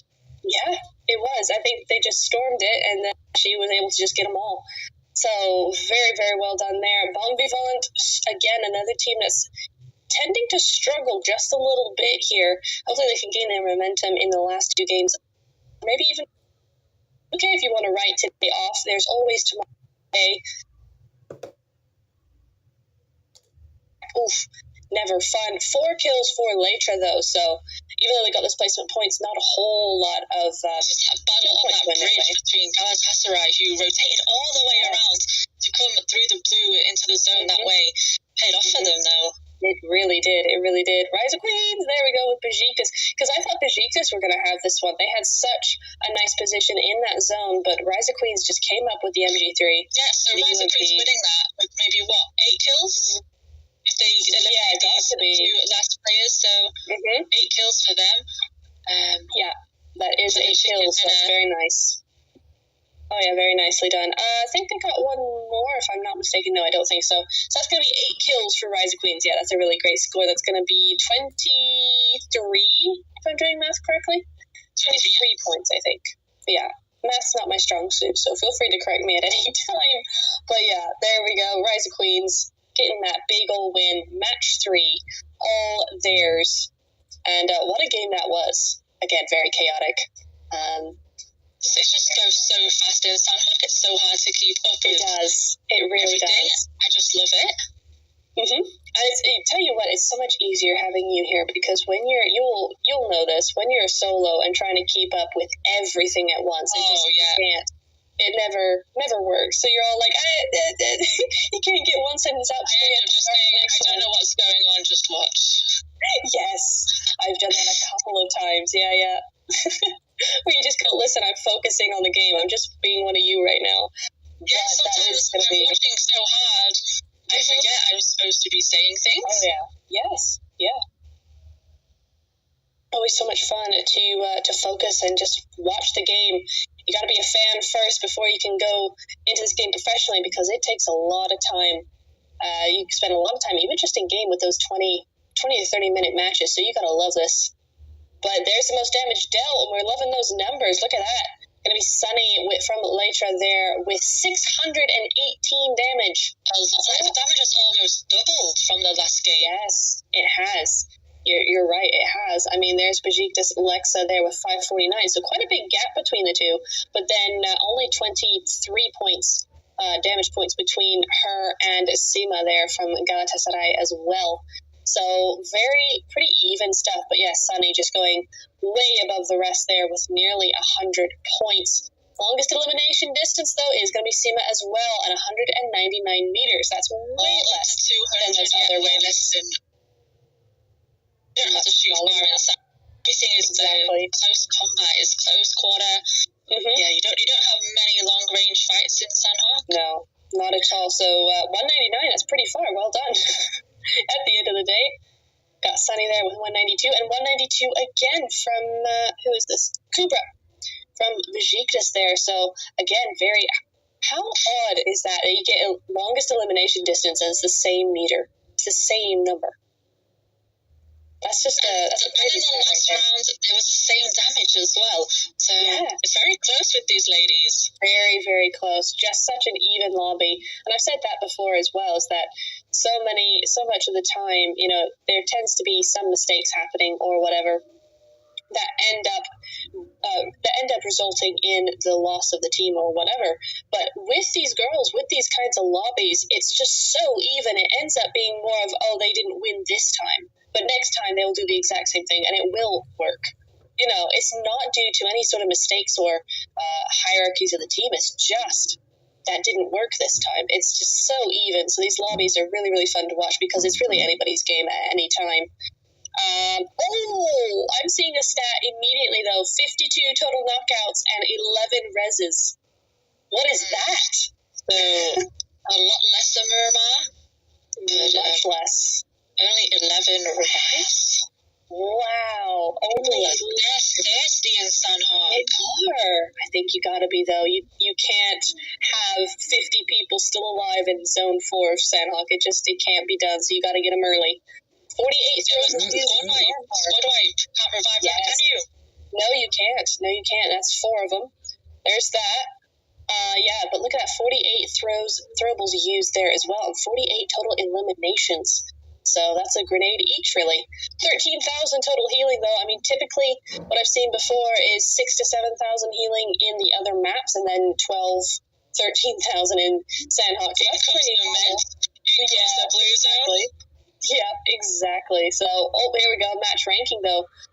Total points. So, based on points, Ryza Queens, again, are going to be winning that one rather than Leitra of the last win of Ryza Queens. They got that. But 23 total. 8 elims, 15 placement points. Leitra Eternal going to have 16 for eliminations and 12 placement points. So, that's pretty decent. And actually, Galatasaray had the same amount. So, very well done to them. Nice to see the Wildcats gaining some points as well. Then you got 99755322111 all 0-0 at the end. Divas and the North Face just not able to put those points through for Sandhawk. I think another good game from Galatasaray. They'll be creeping up that overall leaderboard as well. They will. From the last 2 games. Most definitely. So, just gotta say as well, Guskilla Sirens, 2 points. 1 placement point, 1 elimination point, and as a duo, I would have expected a lot less from them. So it's nice to see they were able to get at least just a couple of points there after that unfortunate AFK from Fra. So that's nice to see there. But yeah, so there you go. Those are your point distributions and the rankings according to the points. Now, do remember, if you are new to this kind of setup, this is not the placement ranking. This is the point ranking. So in terms of points, who is first? Rise of Queens in this actual example did actually win. So this is the same, but sometimes it's not. Sometimes you see the second or third place teams actually be first on this ranking. So just to not confuse you guys, because I had to get an admin to explain it to me a while back. I got very confused. So I had to tag somebody on Discord. It doesn't matter if you get the chicken dinner. Explain this. Doesn't mean you come first overall. Those kills really matter. They do. And there's the MVP of match 3. It is going to be Sima from Galatasaray. We saw her go up against Galactico Sirens there on that bridge and get away with it with just a little bit of health there, but 5 eliminations going to be going her way. That's 5 MVP points. Very nicely done. 62% of her team contribution. 62. Massive competition. I can't even speak either now. Contribution. Yeah, there we go. 526 damage as well. So really matches up with those 5 eliminations, but showing you what she's shooting at, she is killing. She's not getting a lot of those third-party damages that aren't doing anything. She's really going after these teams and doing very well in it as well. So nicely done to her, carrying her team in match 3, it seems like.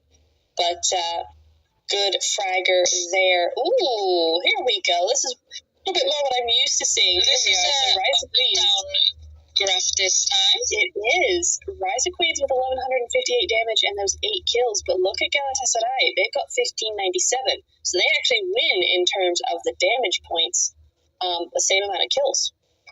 Wow, that's interesting. Okay. So Rise of Queens getting those first after those knocks. They don't need to deal that much damage. They're just eliminating straight away. Exactly. But yeah, Galatasaray definitely so. Much more damage. They've obviously they got into a little bit more fights. Obviously, they had that early one in boot camp. Yes. Oh, right. Yeah, you're right. They did, didn't they? An early 4 kills for them. That was nice on their part. Also looking at Besiktas, though, 7 kills and 1,407 damage going over to them. So they came in 6th place, but that's still going to be a huge boost with those 7 points on top of however many points they get for that placement. So that's a great game coming from them as well. I'm looking at Wildcats, though. 238 damage, 1 kill. Interesting. Yeah, down the bottom here, we've got that team. I'm not sure which. Is it the Go Skillers? Go Skillers? Yes. With all that damage and no elimination? Yeah. Wait, no. Oh no, that's the dolls. That's the dolls right there. 394 damage. Yes. And no kills. Oh, that's gotta be hard. That's gotta be hard. I've had those kinds of games though, where I'm going, how I got 0 kills, but I did so much damage. I got so many knocks, and it just didn't work. But yeah, that's hard. That's tough work there. So yeah, that's gonna be nearly 400 damage going their way, but 0 kills to show for it, and that means 0 points, unfortunately. Oh. I'm already back over to Erangel. Alrighty, straight into it. Let's go. Gonna be looking at Erangel. Ooh, and that's a bit of a trickier flight path, Majesty. I'm seeing that PUBG has just eased us into this, and they're going to be going hardcore from now on, it looks like. So going up towards the northeast. I mean, you can still pretty much get to most of their drops. I didn't really see anybody heading all the way over to Zaki or anything too far away. So should be able to get to most. Yeah, almost definitely. I think the Wildcats will be going over to their normal spot of the Georgia Pole crates. They're going to be going up that way if they can manage it, but I think they'll probably be one of those teams that just go ahead and grab a car and go there no matter what. Yeah, that's where we're going to be seeing them. Besiktas going back over to military base. And that's an interesting point I do want to bring up. Lytra usually go to Sosnovka, but because Besiktas are here, they're not doing that. So that's interesting because Lytra before were not shy of a fight. We actually had them and another team go to military base every single time. But they have decided to go elsewhere, and Fra is once again AFK. No! But that new zone is going to be down. I know. I wonder if it's a connection issue just in the room, maybe. Maybe, yeah, that could be possible, because it's her again, and obviously she got into the room. She had to have done. But, looks like we've got a runner. Yeah, a lot of these teams, I think they're landing, trying to find vehicles, but they're not alone. And a lot of them are in that center, next zone. And a lot of teams are just landing in center zone. So yeah, that's going to be great for those teams, though. I mean, the zone looks scary, but it's actually placed itself very nicely for the majority of these teams. We actually only have 3 teams outside of zone. That is amazing for a first zone, honestly. We're used to seeing a lot more spread than that. So looking very nice indeed. Alrighty, though. I'm not seeing too much of those, what are they called? Hot drops. There we go. Galatasaray. They're going to be a pachinki, but no one is there to... Oh, wait, no. I do have some early action there. Respect. Just going down to that Uzi. We do indeed. There it is. Respect. They need points. Looks like SMG are leaving, though, or are they coming... I think that's just on... oh, no, they're coming this way. Uh-oh. Yeah, she'll bleed out anyway. I don't think she'll be able to get there for that revive. They're going to get that early kill there. Yeah, unfortunately, I think that is going to be the case. What a shame. But SMG going to be picking up an early kill there, so that's going to be nice for them. Ninjas, what's going on with them as well? I'm seeing over on to your screen there, you're seeing the teams alive. Going up against the Dolls. The Dolls getting some much-needed points there, so that's going to be one of the Ninjas going over, being converted to points for the Dolls there. So already a couple of early kills, but apart from that, I mean, I had just got done saying that nobody was really near each other, but that's not the case. Here we go, and that's going to be Ninjas down to a duo, unfortunately. Yeah, looks like Respect there. She's on her own. Not sure where the rest of the team they did a 2-2 split. It looks like they did a 2-2 split and one died, so she's on her own there. That's not fantastic. But interestingly enough, I am seeing evidence here that the Dolls did not get both of those ninja kills. It was actually the Wildcats as well. So there's a couple of teams near the Ninjas. At least there were. But we're going to look at the Divas right now. They're going to be over in Quarry, and they're going to be quite happy there. Nothing to bother them. They're going to just go ahead and chill. And, take all the time. You can relax a little bit more if you have some time. You don't land with any team. You can just relax, get your loot, look at the zone where you're going to head to. Get a game plan. Absolutely. It's always so much nicer. I have pretty bad reaction times just in life in general. I need time to really process what's going on, so that's why I'm not any good in TDMs or any of those close range type things, but get me in a classic and I'm much better. So I definitely sympathize with the teams that kind of just want a little bit more space at the beginning of the game just to settle and sort out where they're going and what they're doing before they get into the action. Definitely a strat I would be using. Not going to be the case for Yakut Quality, though. They are going to lose one pretty early to Inferno. Looks like just got run over there. Look at this. Eliminations with the car is painful. It is. Why? There's so much going on. They're getting so many. No, I think that's a little bit of a glitch there. They did just get the one over onto Yakut Quality there. Or were they all in the vehicle and so they all count for the point? But yeah, so Respect, Yakut Quality, and Ninjas have all lost at least one teammate, so that's not a great start for those teams. Oh, the Wildcats, though. Ninjas trying to...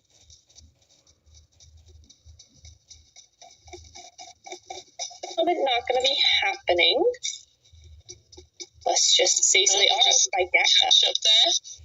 Yep, I was just waiting for that. But yeah, So, we're over with the Galacticos sides. Nope, we're back over to Ninja. Oh, SMG's there as well. So it's looking a little busy over by Gatka. And Zula is just going to be picking up her teammate, and away they go. So, very unfortunate, but that is going to be a duo, just a duo remaining for the Ninjas. And there's a coup, and moving on out. 7 minutes into the game. Galatasaray still in Pachinki. Still there, still going. Oh, and I'm seeing as well that I think Fra's back in it. We still have 3 for Goskilla. So that's she nice. reconnected. Come back. She was lucky she didn't, the plane, can't even think what I'm talking about. She didn't land in the water is what I'm trying to say, like she did in Sanha. So if she just managed to get back, she could have a chance at regrouping. Yes, absolutely. So that's a good thing for her. I mean, they did just fine in Sanha, not too bad at all. But yeah, it's always better with a trio. A 3v4 is much, much easier to win and much more probable to win than a 2v4, especially going after a lot of these teams at this competitive level. You're not going to be very successful as a duo a lot of the time unless you're just brilliant. But Galatasaray, there they are. They're just going to be chilling. Seeing Carly there.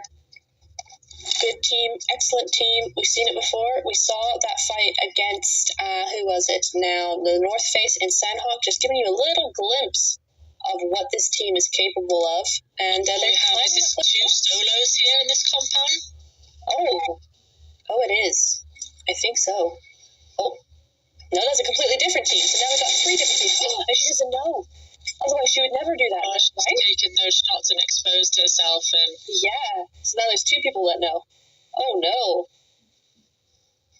That's the dolls right there, isn't it? Yeah, it is. So what the dolls doing? Oh, it looks like, is that Sophia? I think it's Sophia that's in there as well. Sophia. And is she AFK? Because they're only a trio. I thought they got some kills. Yeah, they got 1 kill.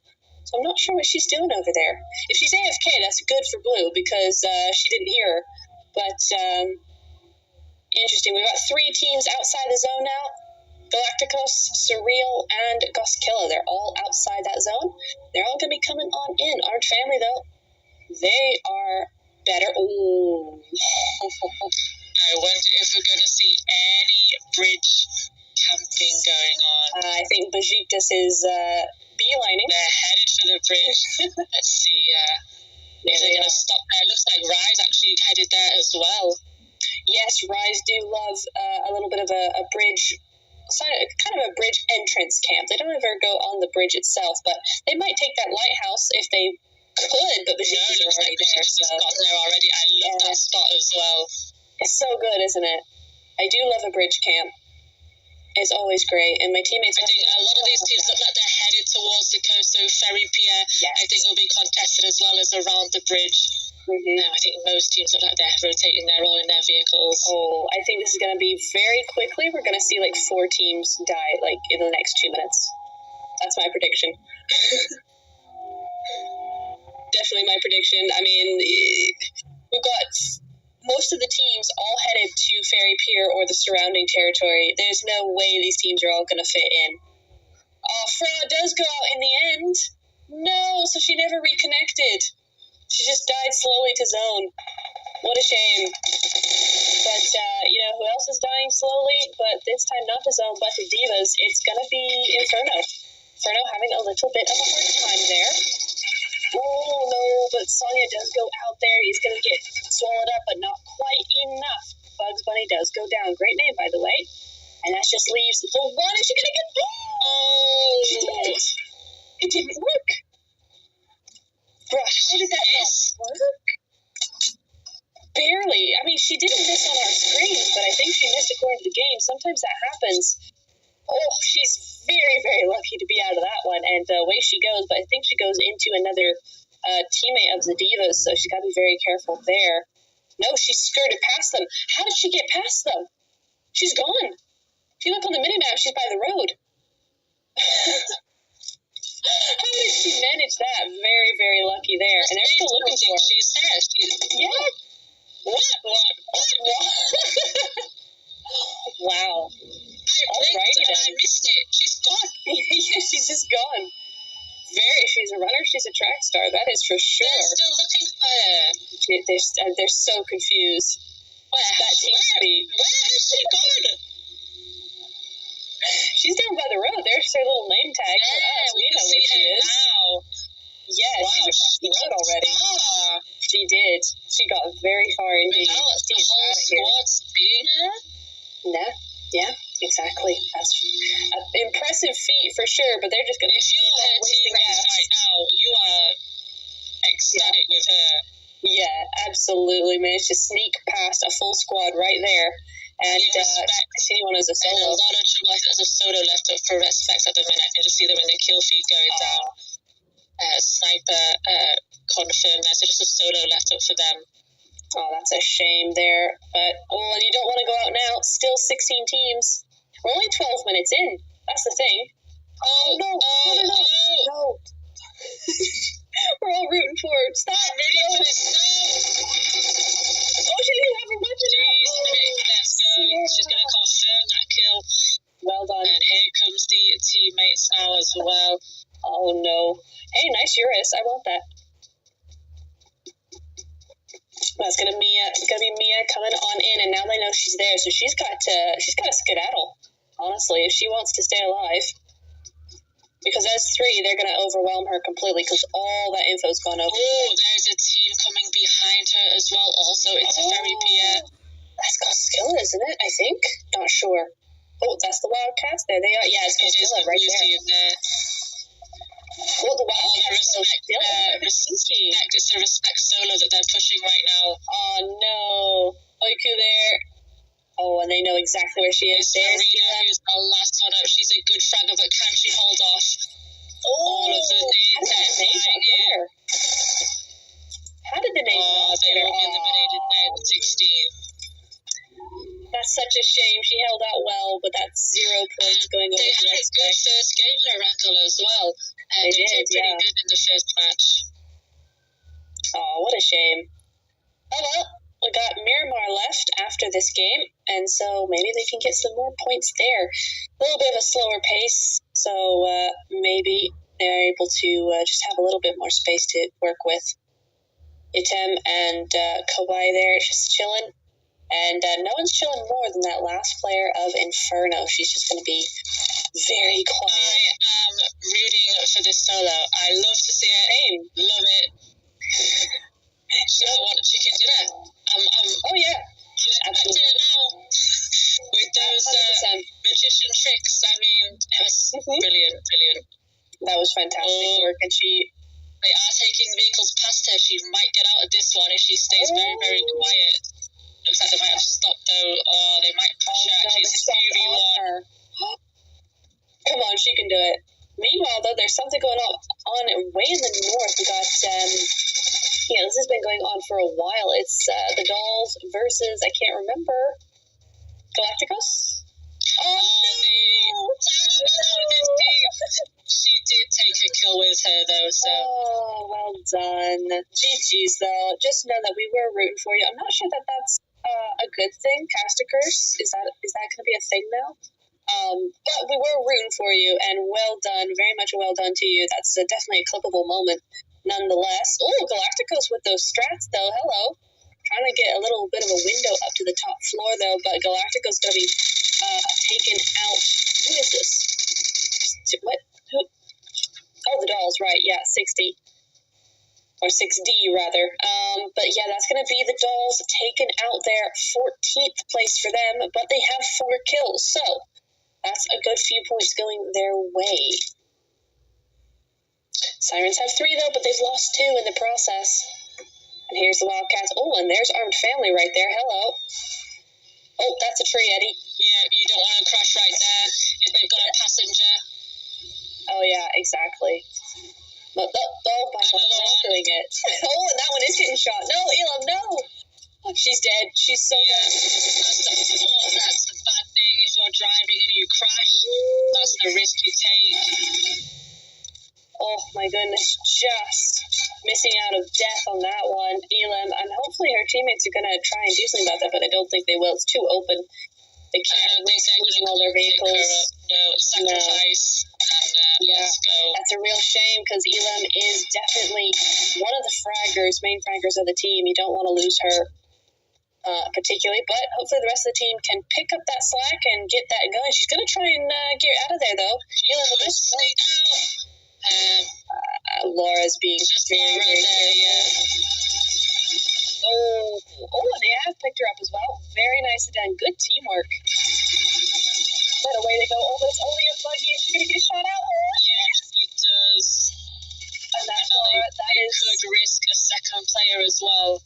Yeah, and that is Laura. She's the fragger of Galatasaray, so I'm not surprised they managed it. But, that's such a shame. They almost had it for the Wildcats. Almost had it. That's okay. They're still a trio. Still plenty to play for there. Rise of Queens, they are still a full squad. 0 kills, but a full squad. Yep, looking for another good game from them. They've got 2 chickens, so... Oh, yeah. No kills yet, though. But 46 points.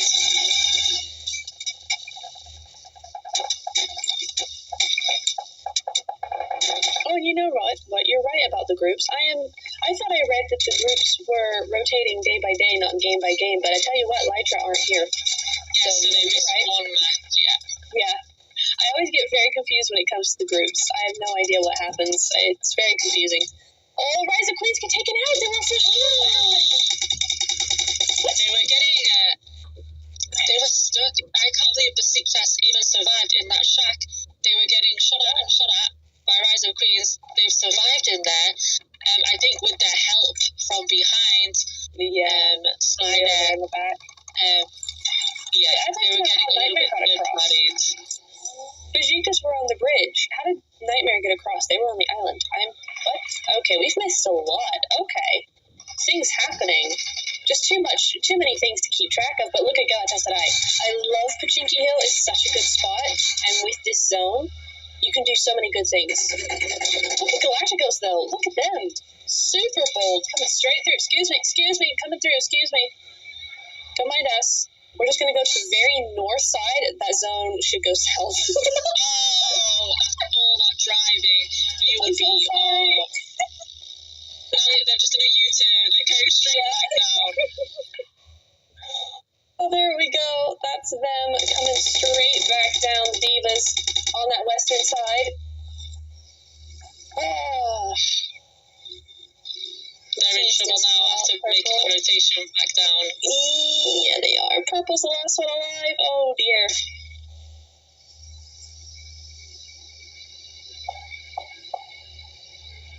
There's the Divas, though. Still a full squad. Oh, Divas win. Oh, Galacticos get taken out by Galatasaray. That's going to be 12th place for them. Yeah, 12th place. Just in that one placement point for them. Yeah. I'm kind of rooting for Cave. They need the points. Come on, get this win. Nightmare? Hello? Oh, okay. They're the same team, for goodness sake. I thought it was Besiktas a minute ago. They were in there. Looks like there's one player with them down there who was knocked. Okay, so they've actually moved in. Okay, I see what's happening. Besiktas now going down. Oh, the yellow Eurus carrying them to safety.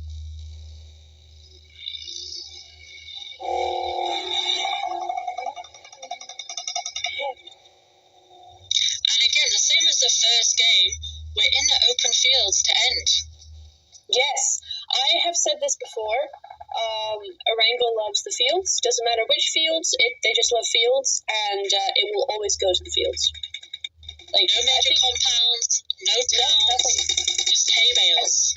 I think 7 out of 10 games, Arango games that we get, go to the fields. And there's no hills, there's going to be no height advantage. Nope. All level. Same as the first game. Down. Defeated as they try and make their descent down the hill. They're not having a great time because all these teams that they were bullying now pointed straight at them. Laura going down as well. Galatasaray, I think, potentially getting taken out here. Wouldn't be surprised. There's just Maddie left. They've got so many teams looking at them coming down from that hill. They do. They really do. Oh, what? Wait. No, there's a team literally right there. What? Excuse me. Isn't that Sumerga? No, Surreal? Literally right there, on the other side of that hay bale. Please, nade this. It is there. You can't even see it on the map because they're just on top of each other, I think. What is happening? Do they not know? Seema's trying to keep an eye on that solo as well. They are, yeah. I am so confused by that. They have to know each other's there. Halal on the very, very edge of zone for Besiktas there. Just the two left. Oh, and this is where the chaos begins. Look at that zone. And look at the teams that have to come in. There's quite a few. Cave, unfortunately, not having the zone. Hopefully they can win despite that. Honestly, I'm rooting for them. There is Surreal. Yeah, okay, so now here's the nade. Oh, here it comes. Do it. Okay, there we go. Surreal, though, with that backup. We got Milena here in the background. Going to try and get those reses through the smoke. Gus Killa still in it to win it. Never mind. Oh, wow. I should not just shut up. Wow. As soon as I say something, they're out. Besiktas going out there as well. 5 eliminations going their way with the top 9 position. It's not bad, not bad. Oh, Cave Divas having a little bit of trouble. Just the 2 remaining, but they're going to try and get these reses. They are just outside zone, 16 meters. But there's a couple of teams there trying to keep them out of there. Loriachi, Tonyo from Good Quality still in it here. Nicely done from them, but that's Galatas. Oh! What's happening? Because of that She's pressure. It's the solo who was outside of zone. Yeah. I've managed to make it across as well. Those 2 teams that were there, and she's getting the knocks. Wow, fantastic work from Panya there. Doing the work her team needs. Oh, that Senta from Nightmare there with a nade elimination. Didn't quite see onto who, but it is there nonetheless. Onto Wildcats Mev, I do believe. Yeah. That's the Wildcats going to lose one. Panya's still there. Oh, no. And this is a problem. She kind of waited until they got res back up, but see, this is where Surreal now are in a bit of trouble because now they got 2 different teams on either side. Sumerga still here. Duo, up as a duo, so that's nice for them. They got 3 kills on board, so lots still to play for them. It's very entirely possible. And Cave, full squad. Trying to decide right now which way to focus on. I know. Every time you say that, elimination. I know. Just shut up at this point. Let you do the talking. Coming in there. Oh, Sonya goes out. Doesn't connect, but they're risking standing up there. Oh, very, very. Oh God, I'm so sorry, Cave. I'm so sorry. That's another nade knock over onto Cave. That's them down to a duo now. Keep an eye on Ponyo. Yeah, keep an eye on her. She managed to make it already into 1 zone against the odds. She's just chilling there. In the only oh, that's 1 taken out. I'm not sure who 2, but Surreal do lose 1. The only problem is now is that they know Ponyo's there, rather than having that element of surprise. Yeah, exactly. Armed Family getting a nade kill there as well. That's the Wildcats. Oh, Cave, I'm so sorry. I'm just gonna not talk about you ever. 8th place for them, though. That's not too bad. 5 kills as well, so that's a decent result for Cave. Nicely done there. So close. They are. Oh my God. Okay, Shirazers, I think this is like, I've had enough of this. Where is she? Oh, close. She's so lucky right now. Extremely so, and she's just going to move on back on top of that because, again, I think it's fine for Surreal because they are pinned like this. They can't stand up. They can't make those bold moves. I would have liked it if Ponyo could have made an earlier move when Surreal was still very much knocked. It would have been a 1v1. But I do understand her hesitation here. There's a lot of pressure, and she's just trying to play it as quietly as possible. As well, who's still alive there as a solo. She's trying to move ankles, though. Look at her go. Across that ridge line. Just going to be snaking across there. If she can flank without them hearing her, there she goes. She's on a short shot there. She's going to, looks like she could get a cheeky knock. She's going to get it as well. Can she confirm this time? No, she's going to be eliminated. That was very well done from her nonetheless. 3 kills going her way in 7th place, but that was so close. So close, and they're actually surreal, man. Seema's just digging through the little, I don't know, what do you call them? Grass weeds? Yeah. She got so close there before they noticed she was there. Gosh, it's amazing how close they actually were, and just all just sitting there. Oh, and that's the Wildcat's going to be going out to a Groza. Ooh.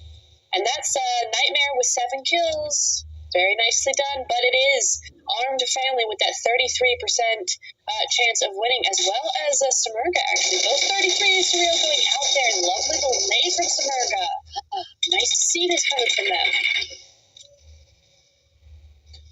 Oh, and that's, is that Nightmare with a couple of knocks on their side? Everybody's kind of knocked, I think. Armed Family going to try and get this duo up. Oh, Samurga, same deal. And just Nightmare up there. We're going to see a different top 3 as well. Yes. Obviously, Lecha not in this game. And Rise going out early. Samurga do go out. So 50-50, Nightmare and Armed Family. Wow, that's very even. I mean, that's about as even as you can get. Both these teams looking good. 2v2 snake through now. And I will just say, Nightmare have Zenta on their side. She has done wonderful things before. MVP across multiple days of some tournaments. So. We have one down. Gonna try and get that reciprocation. Almost does it. That's gonna be as well to come. Oh, nice Molotov. That's gonna be very nice. Is that a little early? Yeah, it's a little. What is that called? Short. There we go. Early, but in terms of distance. Beshka does go down. That's the play zone. She got her solo in the play zone. Does the rest of the damage. She got it to a 1v1. Kept her out with that molly. Coming into zone. She's going to confirm that kill. She's going to get that one as well. Very nice from her. Very nice. Oh, and that's another thousand. And we have a new chicken dinner winner. Yes, let's go. Armed Family taking that win by the horns. Very, very well done there. Nicely played from both those players there, both of the duo of the team. However you want to say it, was just a good game all around. Very nicely done from Armed Family. Going to be scoring their first chicken dinner of the night. Game 4. Very nicely done there. A wrangle. Well, camera, here we go. Hello, everybody. Here we go. And we're back. We are back. Gosh. Getting those points on the rest of the leaderboard now as well. Good chicken from them. Definitely a very good chicken. And who came in second there? Nightmare. Yes. See, I couldn't make notes about these things. We just saw it happen. I was like, who's second? Literally just watched it. It's gone. Literally. It's gone. So out of sight, out of mind. It's completely gone. But that was Nightmare going out there, and just beautifully played from neck there from Armed Family to keep that Molotov, and just even if it was short, just kept her outside in zone. And pushed out so she wasn't able to come through into that zone, and then the blue zone getting that final damage on her, and she stood up and she confirmed that kill. She wanted that extra point. The play zone was not taking it. No, absolutely. And I just want to say I'm sorry, Cave. I said you were the squad, and then you weren't. I said you're gonna win, and then you didn't. But yeah, it was just a very, very good game, and a great game from Cave nonetheless, to be honest. They needed those points, and they got that, I think, top 7. Oh, here we go. Yes. Give us this fight again. So this was actually, again, with Cave. Okay. Nice. And this is where we saw Cave go up against the Inferno team till that one solo was left, and then the solo just ran away. There we go. Sierra going down to her as well. So that solo from Inferno did very, very well for themselves. Oiku there getting that kill, or rather Elam getting that kill. On to Respect, we see as well the dolls doing their thing. They went pretty far as well. Did they win this? I think they did. I can't remember though. Yeah, I think they did against Galacticos. No, they didn't. Never mind. I was completely wrong. Moving on. Laura there. Oh, yes. That crazy drive through the zone to turn back yes, around. They did. You're right. That was a beautiful spray from Lara, though. And there they are, Galacticos. Yeah, just purple left alive, just couldn't do it. It's one of those things, a casualty of the zone. You just sometimes get into those positions where you just can't do much about it at all. Ninja's the same. They had a couple of bad fights not go their way, rather, and they were just left to that solo. Vegeta is able to finish that up very quickly. Surreal. This was just insane. Surreal, Galacticos, Galatasaray, and then Equip Quality as well. Just an insane few minutes right here. Another great nade coming in there as well. Very nicely played. And yeah, this is where I would kind of wish that Ponyo from Equip Quality would have just been a little bit more aggressive here, because there was only that one left. Yeah, there was two down as well. Yeah, I just wish she could have just pushed a little bit farther, but I do understand why she didn't. Just wish that, because Surreal would have gone out a lot earlier if she had done that. And then she would have had Sima to deal with from Galatasaray. But she did well there. Gets another knock onto Shirazers. Fortunately, it's that third party. Yeah, that third party was just nasty. So, yeah, Nightmare going to be getting that kill. And there's Sumerga with those nades. Very nice. I didn't even see that before. So Sumerga with the nades just taking out Surreal completely there. And then you just had these two, and there's your final. And she actually got both of these, so Neck did super, super well there to get both of that. 1v2 behind these teeny tiny little hay bales. She just saw where she was and got those headshots. Very nice. Fantastic finish there.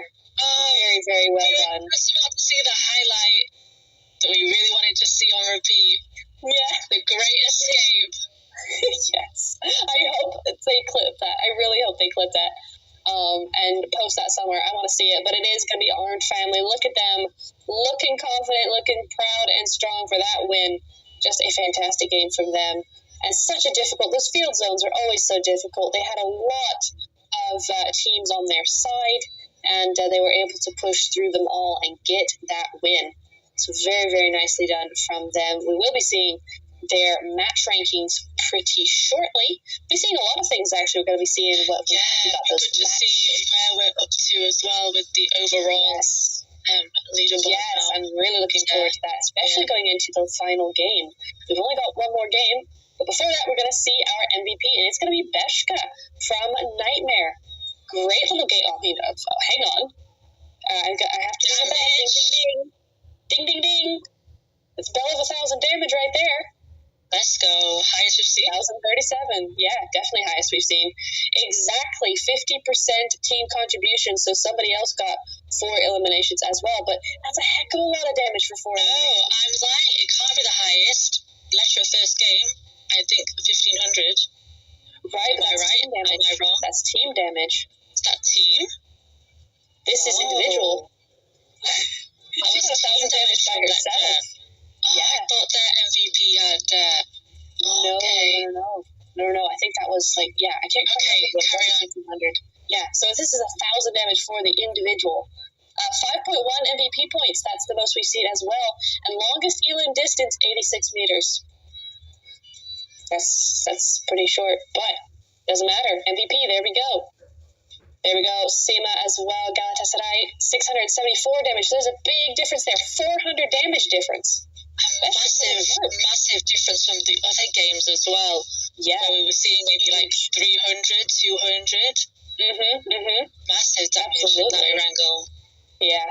Just goes to show you what you can do when you have kind of that gatekeeping, or maybe even just an angle on those fields. What you can do. Longest elimination, I think that's Lara, and I would almost bet that's probably going to be on to Elim from Wildcraft. Yeah. I think 319 meters, that's going to be going over to Lara. We've also got Lexa there. We saw her in the last Elim, I think, Elim distance. I think she was here as well, 311. And then 273 from Carly and Goskilla. Getting a little bit as well with our eliminations as well. We are. This time. Just bit by bit.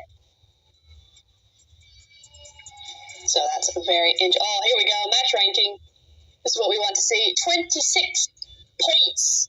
That is 11 eliminations in the end. And this is a team we didn't actually see their POV very much. So great game from them for points-wise. It's been interesting to see how far they've managed to climb up with that win. Yes, I'm going to be very interested to see that, especially 6 points against above Nightmare. So Nightmare as well doing very well there. They needed some of those points. They were a bit higher up than Armed Family. I think they've been doing pretty well so far tonight, but still 20 points. They're going to be very happy with that. That's going to boost them a couple points. Samerga, definitely a team that needed those points, and they've got 15 going their way, so that's great news from them. We do have a couple at the bottom, though, with 0. Rise of Queens and Rise of Queens. They're having good game, bad game, good game, and then bad game. Yeah, definitely high and low rather than consistent. They will miss the next game. So they've played every game so far. Oh, yeah. So they will miss the next one. No, they haven't managed to gain any points there onto Letra. But they've done enough with those 2 wins to be pretty secure going into tomorrow's games as well. So they should still, as long as you're in that top 16, you're okay, ready for the Super Days. Exactly.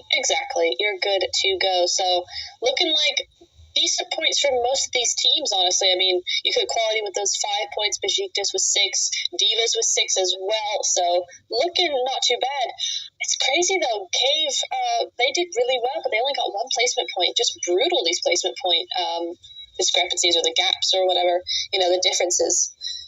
Definitely brutal when it comes to that, because I think they got like 7th place or something and still only 1 placement point. So that's just mean at this point. But there's your elim and damage graph, and look at that. It's very even, actually. Compared to the first Urangle, evenly spread here now. Obviously, Letra not in this one, though. But, all the teams a bit more evenly spread this game. Am I seeing 1,704 damage from Respect? Is that their logo? No, Respect is 247 Respect with the Raptor. Ah, right. Yes, I just don't know my logos at all then. So that's the only one that I recognize straight away. The rest of them I have to get a little bit closer. All right, well, I'm going to have to do my homework for tomorrow's games and actually figure out, because I know some of them, but I don't know that one. So I will do my homework for that one. Again, with actually Goskilla there, 4th from right, 450 damage and 1 kill. So again, a lot of damage going over to them and not the kills to show for it, unfortunately. What I'm seeing, though, is starting to be a trend. 67 knockouts to 24 rescues. Look at the leads. And, I know. Throws used? What? Wasn't the last game like 40 or something? Yes, it's 253 here. Wow. It's all those smokes, isn't it? You have to use those smokes in this field. Exactly. I think the most I've ever seen was like 210 or something in a match. So this goes way above 253. Insane. That's insane. Just utilizing those throwables. I mean, there's a lot of nades towards the end as well. There's a lot of nade kills going through, so just really saving them from those end games. Very nicely done. But again, 67 total knockouts to 24 rescues, so not a whole lot of revives going on either. 11 airdrops looted. What? 11? Oh, here we go. Overall, still a massive lead for Electra. But I think because Rise Queens have really good game and a really bad game, because look at the 2 wins there. They've had basically 2 games with basically 0. They had, I think, 1 or 2 kills in Miramar where they went out too soon. Yeah, basically 1 kill, I think. Yeah, basically nothing from them for 2 games. So if they were a bit more consistent, they would definitely be a bit closer, I think, to Electra than they are right now. Absolutely. I think that gap is because of Rise. But if you look at the rest of the teams, though, you could say the gap is because of Rise, but the other teams haven't surpassed them either. If the other teams were going to be closer to Letra, then Rise would be way further down the list than they are. So the rest of the lobby just isn't doing as consistently as maybe they would have liked to catch up to Letra. But it's definitely Letra MVP of tonight, because look at that, 32 eliminations. 32. There's still the last game to go as well. Yes. Yeah, and they're going to be playing it. So we will see what they're going to be showing us tonight for this final game of Miramar. But it's going to be Rise of Queens on that first one, then Leitra, then Rise of Queens again, and then Armed Family. It's a real shame, actually, that Rise of Queens aren't going to be playing in this last one. Yeah. So Leitra can... Tell you what, I did another tournament last week, the final day. They got 3 out of 5 wins. Out of 3 games, and it was just like this: win, not win, win, not win. Yeah, okay. It's a real shame they're not able to get this last game for themselves, but that's not going to be the case. They are going to be sitting this one out and maybe giving Leitra a chance to get their second game on the board, or second win on the board, rather. Yeah. I noticed that the bottom of the table as well. The bottom of the table, not too bad. The teams that are from 16th to 20, they can still bring it back. Obviously, we've got day 2 as well, but it's not over for them. They could all still to play for. Yeah, I noticed it was pretty close, so can't count anybody out. And that's what's kind of nice as well, is that if it seems to be like there's a lot of teams that are kind of playing a bit slower this for today. They're not doing as particularly like aggressively or getting as many points as maybe they would like, or maybe that they planned, whatever. Maybe this is the way they are going to be playing this first day. But what's nice is that everybody at the lower end of those tables are very even. Everybody's kind of in the same boat, so it's very easy to climb up those ranks still. As the competition goes on, we will be seeing those gaps start to appear, but for now, it is still everybody's game. Even if you're in that 16th or 18th position, whatever, it's still very much able to get up to that top 10. Yep. Just one good game, and you're right back into it mid-table. Oh, yeah. Absolutely. So, no reason to give up hope anytime soon. We're going into Miramar. Here we are. That's a Miramar one, all right, and that's a flight path. Lower flight path this time, so not as even as the last Miramar game. And the Besiktas are going to opt to... No, they're not in this one, are they? I was going to say they're not going for that island because they're not here. Oh, yeah, they're not here. Oh, so Besiktas, that's their final one. I should probably pay attention to it, who's actually in the groups. And I would know. But, yeah, so that's going to be Besiktas and Rise of Queens joining us. Yeah, so Leitra is still here. You Cook Quality's here. The Wildcats are here as well. They missed that first game, I think, and are with us. Goskilla, do they have Fra with them this time around? I didn't see anybody at the end of the plane, so hopefully she's back in business. We'll see Respect here with nobody else around them. So will they get out of the losing phase without losing a player? That is the question. Oh. 2 teams here again. Oof. When it's not Rise of Queens, it's Cave Divas. Here with the North Face this time.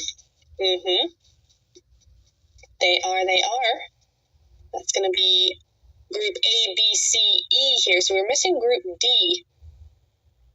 So those teams will not be joining us for this final game. Oh, that was early smoke trying to scare it. Worked. It did. And honestly, it's a very not worked enough though. Apparently, that's going to be Loria going on down there from across the road. But yeah, that's definitely a strategy that I use occasionally. You know, I don't have any throwables. Well, let me just throw smoke up there and scare them out of their position. It's a good bait move. It's not worth the risk to stay if you hear it coming towards you. Exactly. So North Face, they're going to be pushing through onto this building. But for now, there's nobody. Ooh, M249, scary gun. Not one to go up against lightly, but the AK, even scarier in the hands of Isa. North Face getting their first kill off the game there. Very early as well. Not even 4 minutes in. Cave, come on, you got this. No, don't say it. Don't say that name. You don't have it. You're gonna die immediately. I hate to break it to you. I don't think you want to say that either. I'm hoping reverse psychology works. Oh no, it's not working. Take it back. No, Logica going on down there as well to the AK. I'm just not going to mention them ever again. We haven't even had time to loot here. We've got Isa, no helmet, no vest, no med. No, nothing. They've just gone straight in for it. Yeah, there's two on that team that don't have helmets, actually. Oh, no. Oh, she's going to see another great nade. No, she's going to get away from that one. It blows up just in the air. Oh, the Tommy gun, though. I should use the Tommy gun more often. I don't, because I'm like, oh, but the M4. But the Tommy gun's so good. Really nice little weapon. It's just, you can't put a 3 times on it, and I love me some 3 times action, so it's just, you know. I'm a 3 times girl as well. 3 scope. It's just perfect. Short range, long range, stability. Just one left there for Cave. Isa. Or no, not Isa. It's Amaya. She's gonna dip, try and stay alive. Not worth staying. That's a good choice, especially on Miramar. It's so large. She's gonna survive a long time, as long as a full squad doesn't come up onto her. But she should stay alive for a while now. Hopefully, just find an insignificant little shack or something and just chill. You know, just chat to your teammates, watch some YouTube. Just sit there for a bit. Should be good to go. Here's Red Spec, though. And they're going to be in Cruz del Val, so that's pretty north. And they're just going to be popping down here, but they're still in the zone. They're okay for now. They don't need to move anywhere. But they are like me, and I would never stay in my looting spot. It's boring. Gotta move. Yeah, I like to move as well. Definitely. I'm a mover. Not very patient at all. Just gotta go. Let's face though, they don't gotta go anywhere. They're gonna be. But this is why I'm not a professional player. Yeah, literally. Yeah, I'm just like, hey, you want to go get some kills? And like, okay. And then I don't even get any kills. Die. Yeah. Oh yeah, my team carries me on the regular, so. But that's okay. It's fun, anywho, and that's the beauty of classic matches. There's not a whole lot riding on a match. Not like here, y'all have to really play as best as you can because there's so much going on here in these kinds of scenes. Oh, just get run over right there. Okay, thank you very much for that one. That's going to be Simerga over here in somewhere. I'm not sure if they can see just in the distance there. Right there. Yeah. Just driving by.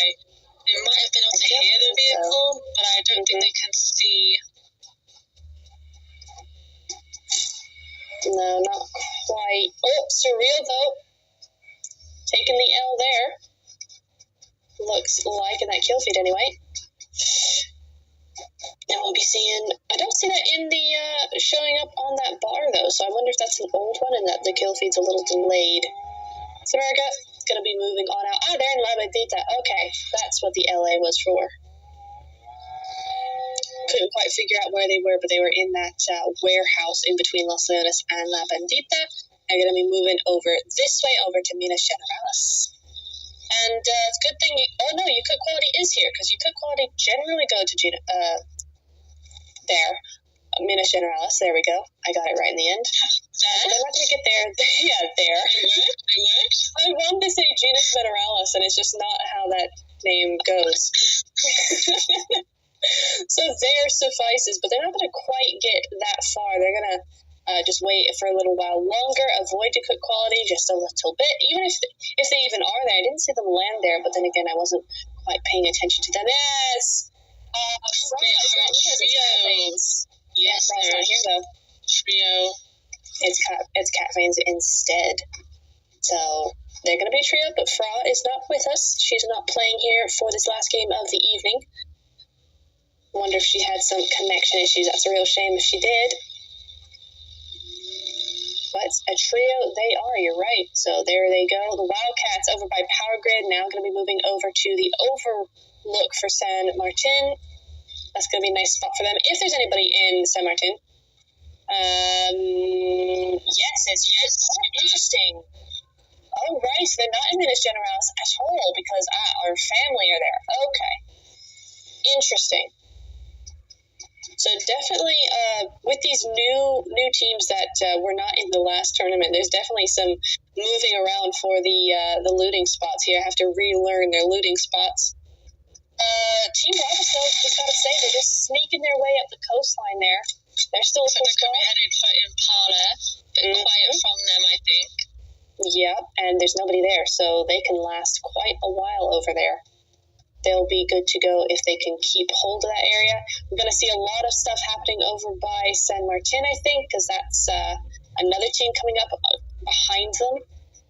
Expect over on the top of Minas Generalis here. And our family are below them, so there's quite a few teams here as well. It's going to be... They've got a nice spot here. It's nice and high. For me, I just worry about the backside, people coming in behind you. If you're focused in front, you're quite exposed. If we haven't seen it yet, but if a sniper spots you up there, oh yeah, you're dead. You're dead, and no one can get to you because you're up there. So definitely a risky play. Dolls, though, all right. We've seen the Dolls go up against the Wildcats a couple times, I think, even if it's just in the kill feed. And they've been doing quite well against them. Eliminated that already. Oh, you cook quality in the Wildcats as well. Ooh, so we got a little bit of a sandwich going on here. You could still in town, doing all right. New zone just outside of San Martin, so not a whole big area to go across there. They're gonna be good to go, but the Wildcats are inside zone itself. So there we go. We have lost how many players? 3, 4, 5. 5 players, it looks like, in total, with 1 knock, and we're only 11 minutes into the game. Yeah, so a bit more relaxed. Just a little bit. Playing it kind of slow for this final game. They want to make a good game be their last for tonight. Delicia is going to be up there, just healing for now. There she goes. She's full meds. Good to go in Hacienda, or just above Hacienda, rather. I do like this hill, actually, that they're on. Not quite the compound. I don't like compounds. I like outdoorsies. I like hills as well, especially in Sandhawk. Sometimes the compounds are actually dangerous. They are. I find compounds to be incredibly overwhelming when you get pushed, but I like ridges far better. And so I always take an outdoor position. So I really like those ridges that Galatasaray have just passed, actually, on that right side. Very nice spot. Oh, almost getting into that rock. There is a big rock just there. With Miramar, if you are in the open, it's just so open. There's always going to be a taller ridge, a higher mountain. There's always something around you that's higher. Exactly, and that's what I actually see with a couple of teams sometimes. The problem is there's always a ridge higher than yours, and that's where you fall down. But we are seeing, speaking of falling down, that zone is going to fall down to the south. I do have to say, they're over to the north. They're going to have to rotate. Oh, no. Yes, they are. Except for Goskillas. They're chilling. There they are. They're nice down there. Yeah. Well, there's no teams up down there. Look at Team Promise. Yeah, that hillside of Los Leones, that little compound. Wait for the next zone. Easy ride for them. Easy. Great spot for them. We are seeing North Face have 3 kills. Okay. Nice. That's the most kills we have so far. They're going to just be down there as well in 13th place. But you could quality having the Hacienda Murado. They're going to be coming on through there. For me, the worst thing to drive in this map, the fast cars. Yes. They're very unstable. Very unstable. As you see in there, bumping all over the place. Buggies, you could quality do manage to get outside of San Martin, but with Diddle Meow Meow going down. Ooh, Armed Family versus Surreal. Okay. Last game's winners. 1 kill so far on their side, but they're on this, again, I love La Bandita. I just perch up on top of these cliff sides. If the zone goes there, there's lots of open ground. Just snipe away. Very nice. Rarely happens, though. We always get snipers. I haven't seen a sniper yet for these ladies. I know. I'm confused about that, actually. I'm used to seeing snipers on the backs of a couple of these players, at least. I'm just not seeing it tonight. So gonna be snipe deprived over here. Gonna be just all the ARs coming through here. A couple of M16s I'm seeing as well as, but no snipies. Elam though, she knows that Later are there, and honestly, this is the team to target. If any, but never mind. Sunny's gonna go. Mission the kill feed. Yeah. Oh no, Elam, what are you doing? It's taken out. They're actually targeting two teams. They got a knock on respect at the same time as well. Wow, definitely on fire. Wildcats not so much. I mean, Elam is a big fragger for them, and they just lost her, so that's not good. Hopefully the rest of the team can.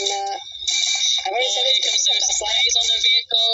Ooh, can you get away? She does as well. Loses a wheel in the process, and there's Galatasaray right next to her. They're gonna move in. She's so dead, right? She's got to be. No, she isn't. They're gonna drive straight past. They're going for zone. I suppose they are going for zone because they're going to stop right outside, I would have thought. Because they had to have seen her there. Yeah, they're going to stop outside. Okay. Because I was like, no, they had to have seen the car come in. They still didn't do anything, but yeah, they're going to just go to that zone. And here's Inferno now. Going to be on the outside, going to try and get the... Maybe Aquarius here can distract them, and their solo player... I think. Yeah, can move in. She's not too far on the zone. Nice. She's got a knockdown as well, so she's going to keep their Galatasaray occupied. Mm-hmm. And you can see that jumping in her broken buggy, maybe, outside of zone. She's got a chance to get in now. Yeah, great teamwork great backup from her team there. Gonna get 2 knocks, it looks like, or at least 1 knock and 1 very low, while the rest of her team move on in. So very nicely done for them. Goskilla, though, third party behind. Gonna be difficult, and that's gonna be Aquarius taken down there. Looking at Delicia as well from outside. Gonna be trying to move in. She's the one with that broken buggy, I think. And she's the one that's outside of the zone, but now she's reciprocating. She's gonna try and get these damage onto the team there, but they're pushing in. She's managed to get the revive though. Not gonna have time to heal up either. No, that's 2 knocks on the side of Inferno. Felicia's come straight here though. She can't hold them off. I'm gonna see them. First team eliminated. It's taken 17 minutes. Wow. And just like that, we lose 15th place. It is Cave solo. No, she held out, but not long enough, unfortunately. I just want to comment though on who was it? On Inferno, there we go. On Inferno's just teamwork there. Just fantastic communication that had to have been going through, super clear, giving that info out and just knowing when and where to back up your teammates. Just fantastic work from them. Fortunately, Guskilla going to be a little bit too aggressive for their liking over there. They just were at the disadvantage a little bit too much. But still, great work coming in from them. I'm still pleased for that.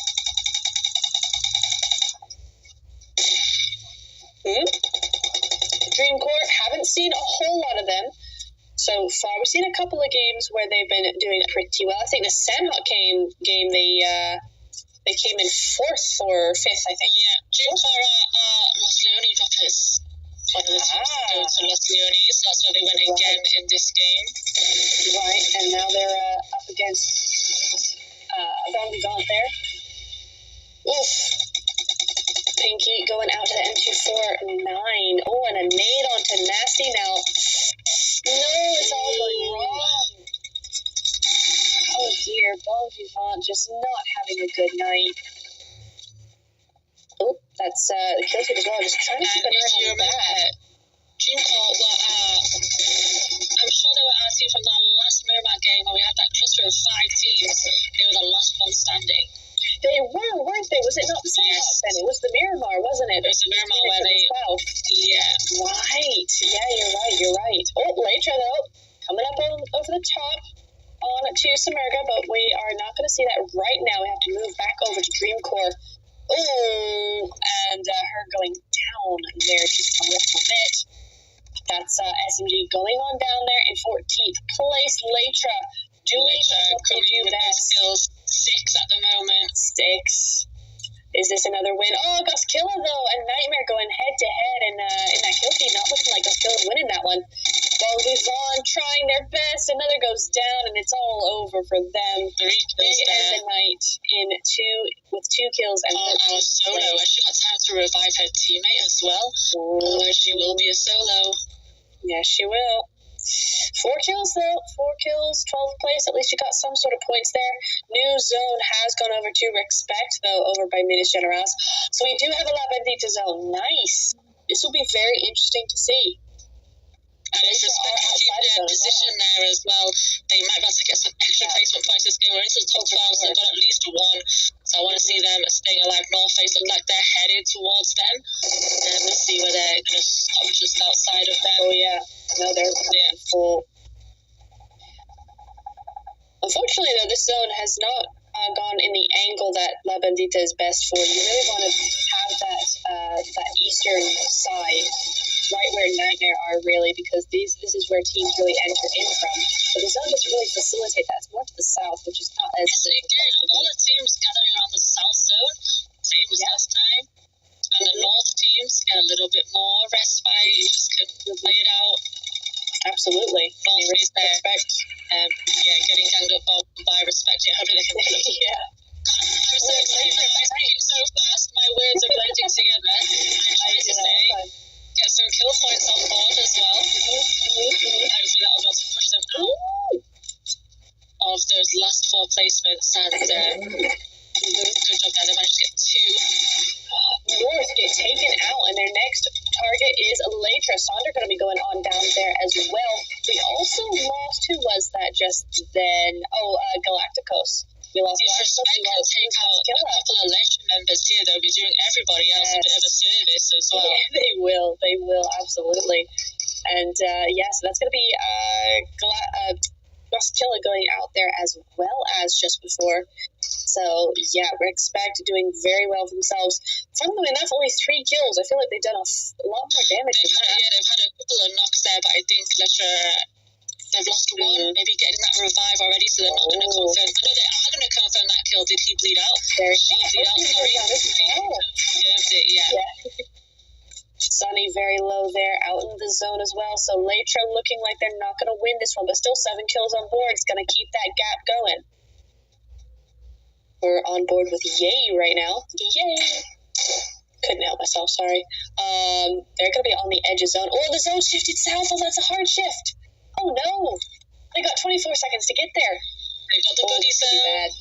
They do. There's not a team directly in front of them, so they could still, if they rotate the right way, they could still make it in there. I'm looking at Armed Family, though. They got that high ground. It's very open. Still could make it. Even if they just get the 1 in, those placement points are going to be absolutely very helpful. Armed Family look like they're having a little bit of trouble, though. They have 1 down, so they're probably not looking over that way. Okay, in the zone, though. Onyx solo as well, we can see there. It's just managed to sneak in that zone as well. Opium does go down, so it's just Sunny left alive. She's not even in zone either. Oh, you could Quality going down to a nade there. May goes down. Surreal? What are they doing? Nope.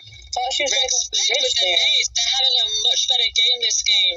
Lovely. Getting some kills. Just see one of them going down, but they're still in it. So they decided to rotate towards Latra instead of going directly in front of them. That's a good strat, actually. It's surreal as well, yeah. Latra going down there. 7 kills in 7th place. Oh, Blue does go down, though, to Surreal. So this is the next fight coming on up here. But they're going for it. Oh, there's 2 down for Respect, though. Oh, dear. So 2v2, I think. Surreal have 2 up as well. Yeah, he gets confirmed. Blue's still down there. Taking that slide. Nightmare as well. Off on the hill. Looks like Armed Family and Nightmare up on that high ground. Yeah, they're going to have to push into Surreal here if they want to make it into this zone. Yo!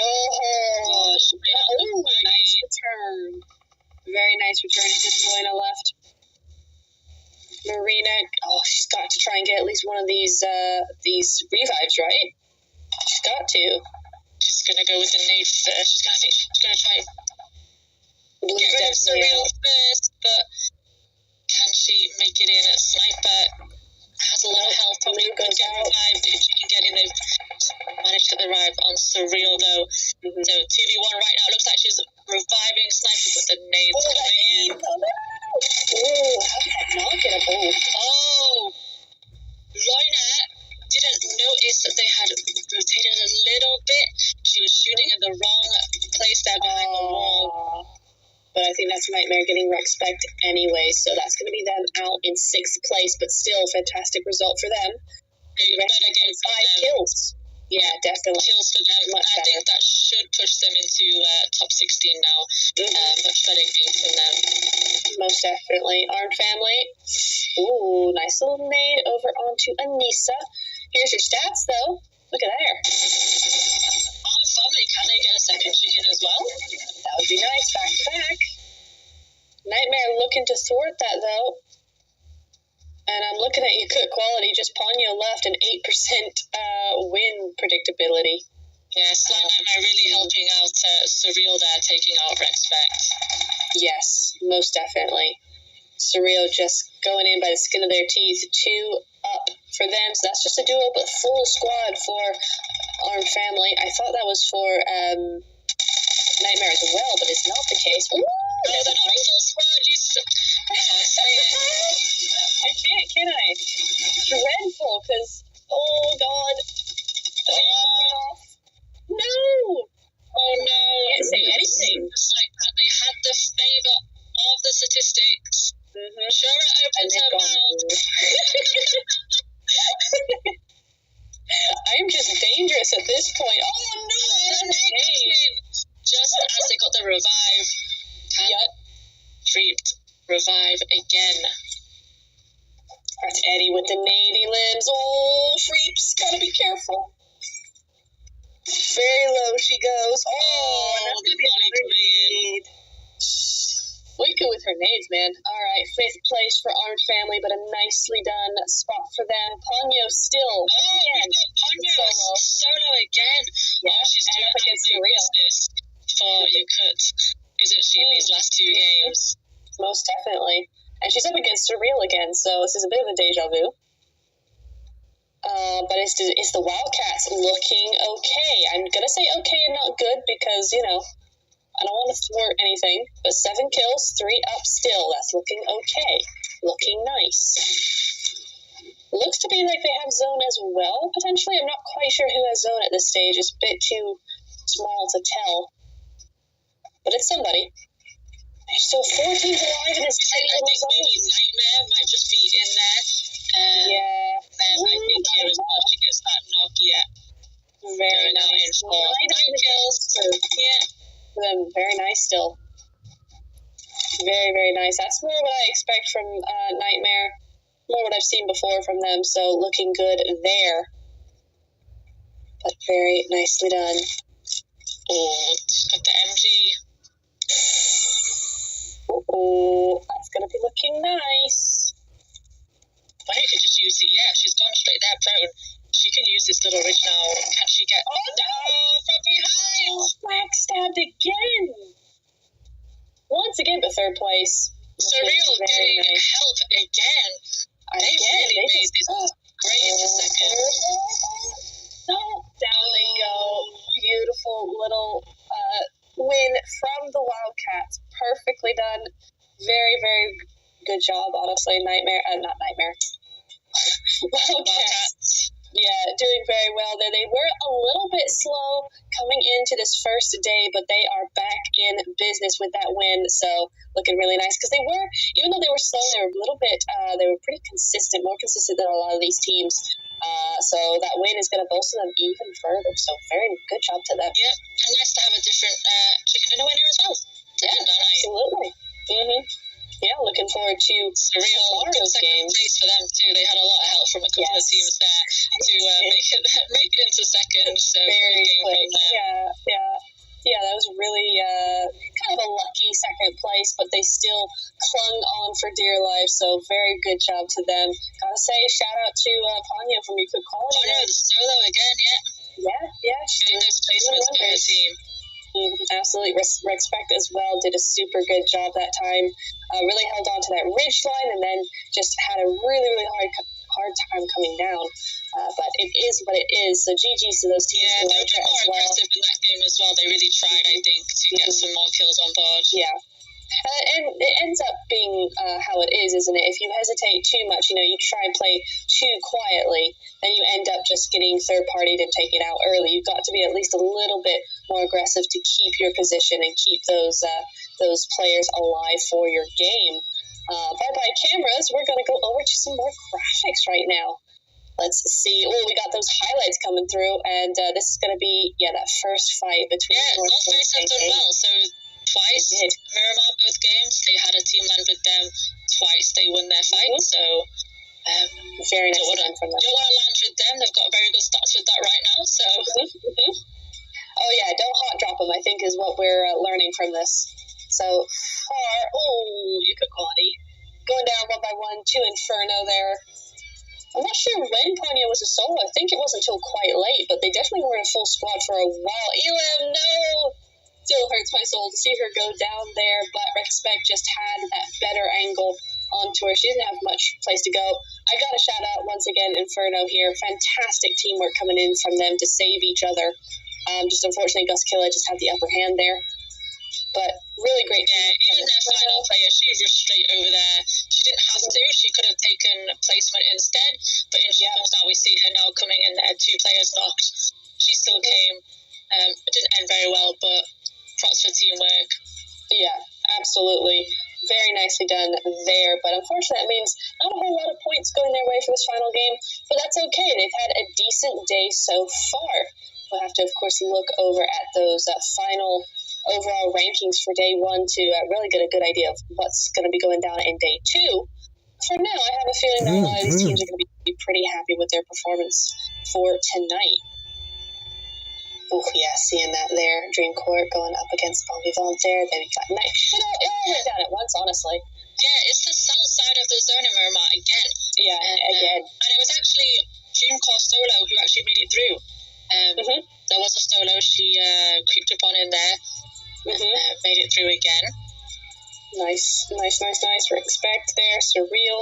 This was a big old fight. It just kept going on and on. It felt like just nades back and forth.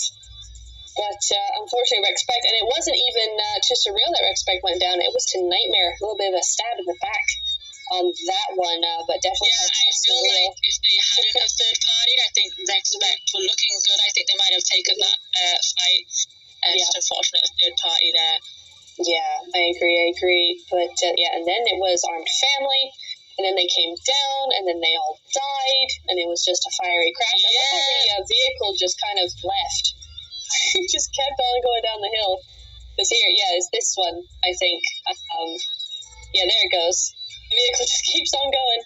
Her teammate gets knocked out of it, though, and then there goes the other one. So immediately just down to Freeps left. Came all those throwables, the bodies that nades. We're probably going to see a lot of a high nade count, actually, in our match stats. Nightmare tried, but Mev, too quick, too sneaky. In with the UMP, to the head, and then this was a great push from the Wildcats as well. They could have easily just waited around, but it's nice to see their POV. And again, the 1-1 split either side, so fantastic teamwork from them, even though they probably knew that they were kind of low. They still went cautionary and went with the 1-1 split either side, sandwiched them, and got that win. So very, very well done from them.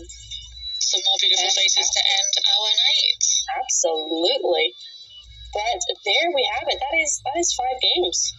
Done, dusted. And very quickly, too, it felt like. But yeah. That has gone pretty fast. It has, right? There's your final winners for day 1, and it is only day 1. We have 2 more weeks of this. This is this week and next week. We got 4 more league days, 4 more super days, and then before we even get to the finals. So there's plenty of action still to come. Beshka, she's MVP again. Last time. She was. There we go. A bit less damage this time. Yep, but 1 more kill. 5 eliminations, 305 meters, longest elimination. She's definitely racking up those MVP points as well. Oh, she is. She definitely is. It was 5.1 last time and 4.9 this time. So, yeah, she's getting to 10 now. So, very nicely done from Beshka. She's really putting in that work today for Nightmare. Nicely done her. 786 damage. Good stuff there. 55.56 team contribution as well. So, Nightmare have a lot to thank her for, I think. But that happens with many fraggers, isn't it? You end up having those MVPs of the team where they all frag out and they all look amazing, but they wouldn't be able to do what they do without that team backing them up as well. Yeah. Absolutely. Eddie, though, she's going to be a most damage dealt with 978 damage. Oh, so close to 1,000. And then there's a big gap. Mev from the Wildcats, 796. And Beshka is actually the lowest of the three, 786. But she, of course, had those, I think, more damage and more time survived, I think, is what goes into the MVP count. Longest elim distance is going to be Beshka, 305. Cat Veins from Guskilla, okay. Coming in here, so Guskilla on this list, 266. Then Mev from the Wildcats, 261. So that's pretty decent. Good stuff there. So we got Nightmare, Guskilla, and the Wildcats on the top 3. That's a nice range of teams. I like it. Yeah, because I think that's one from every region, isn't it? I think it's from one from every region, if I'm not mistaken. No, let's remember this time in these MVP stats. Exactly, yeah, because the Wildcats are from Turkey, Guskilla from EU, and then we have Nightmare from CIS. So there's one for each region on that longest distance ranking. So that's nice. But the match ranking in terms of points going to be the Wildcats with 26. That's going to be a big boost for them. And 9 points difference between them and Surreal/Nightmare. That's a big jump. Yep. Ponyo doing bits as well for your cut, getting those 10 places. No kills, but the points. Yeah, I just noticed that. 0 kill points. Very nicely done to them then. And then Expect with 9, Latra as well as 9, 8, 6, 5, 4, 3, 3, 1, 1, 0, 0. Unfortunately, Sumerga and Cave Divas unable to gain any new points this final match. But tomorrow is a new day, and they will be coming back in. I'm surprised Inferno. They did quite well, didn't they? They only got 1 point. I can't remember why. Anyway, elims and damage. Oh, wow. Is that our first 2K damage? I think it is. I think we had 3K in the first one, though. Yes, we had 3K because Latra came in with like 19 kills in the first round. Yeah, they must have had mega. Yeah, but other than that, it's our highest one, other than that astounding game. We'll disregard that one, just a warm-up. Yeah. 2,222 damage. That's what I like to see, with 11 kills going over to the Wildcats. Surreal, 807, with 5 kills, and then 1,518 for Nightmare with 9. But look at Armed Family, 1,574 for 2 kills. Yo, you'll be so upset about that. Yes, I'd be screaming. Oh, that's such a shame. They got all that damage, did all that good work. I mean, that's hard work to get that much damage, and only 2 kills to show for it. Only 2 points. And so that's frustrating. Also as well with the good damage and no kill. Yeah. That's the second time that they've had those stats with pretty decent damage, but not managing to confirm anything. Yeah. Just a shame. But you know what? That's what happens sometimes. Unfortunately, overall stats, 18 total rescues. That's it. In all of Miramar, we only had 18 total rescues out of 59 knockouts. So again, these teams getting sweatier and sweatier as the games go on. 9 total headshots for 9 airdrops. And we didn't quite reach 7,000 total healing, Majesty. No, just under. What was our... Where did the 13,000? Was that last game? Sandhawk. So I'm thinking of Sandhawk. Yeah. And interesting for the Orango, it was Fields, but we had 253 or whatever it was. Yeah, bigger drop there in the throwables as well. I'm surprised at the difference there, but... Yeah, same, 182 only. We say only, that's still So many. Goodness me. I mean, I think I casted a game once where it was only 50 or so throwables used in one game. Oh, that's a huge difference. To see it as well.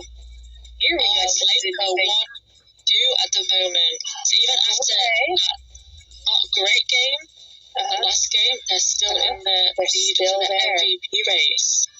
Nice. It's nice to see Surreal in that top 5, actually. Look at Loina right there in 5th place with 10 eliminations. So more eliminations than the next 3 up, but a lot more time survived, average survival there. Look at this, though. Opium with the 14 eliminations today alone, 2,800 damage. That is individual.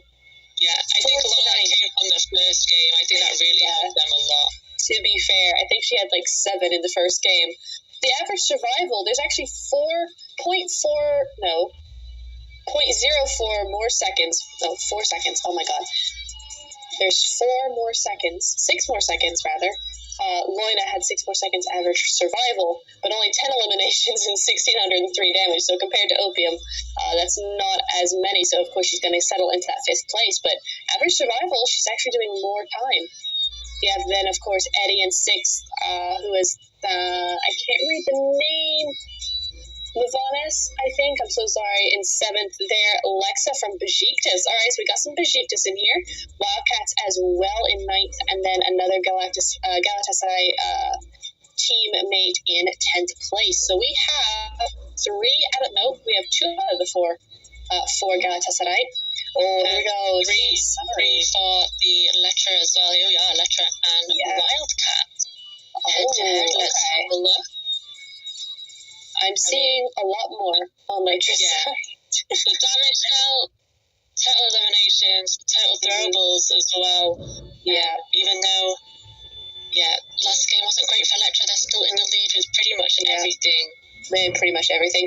I will say, though, I have said it throughout tonight, though, but the Wildcats much quieter at night than I'm used to seeing from them. So I think if they have a better night tomorrow, we will be seeing that gap closing, if not surpassing Letra. Depends on the night that Letra have as well. But I'm used to a lot higher stats from the Wildcats. We may see that change tomorrow, but here are your overall standings. Oh, 80 points in one night. Is that even possible? The gap has closed a little bit. It's not as much as it was. But I tell you what, it's only closed up because Rise have gone down. It's Wildcats in 2nd now. They've boosted themselves a long way. Up they go, as do Surreal. So they're 1, 2, 3. There they are. Rise going down to that 4th place, and Galatasaray is 5th. Galatasaray, they've been a good, consistent average, I feel, for me. They've been pretty solid. So I think they're going to do good tomorrow as well. It'll be good to see them. I agree. Maybe even try and push a chicken dinner. Oh yeah, they definitely have it in them.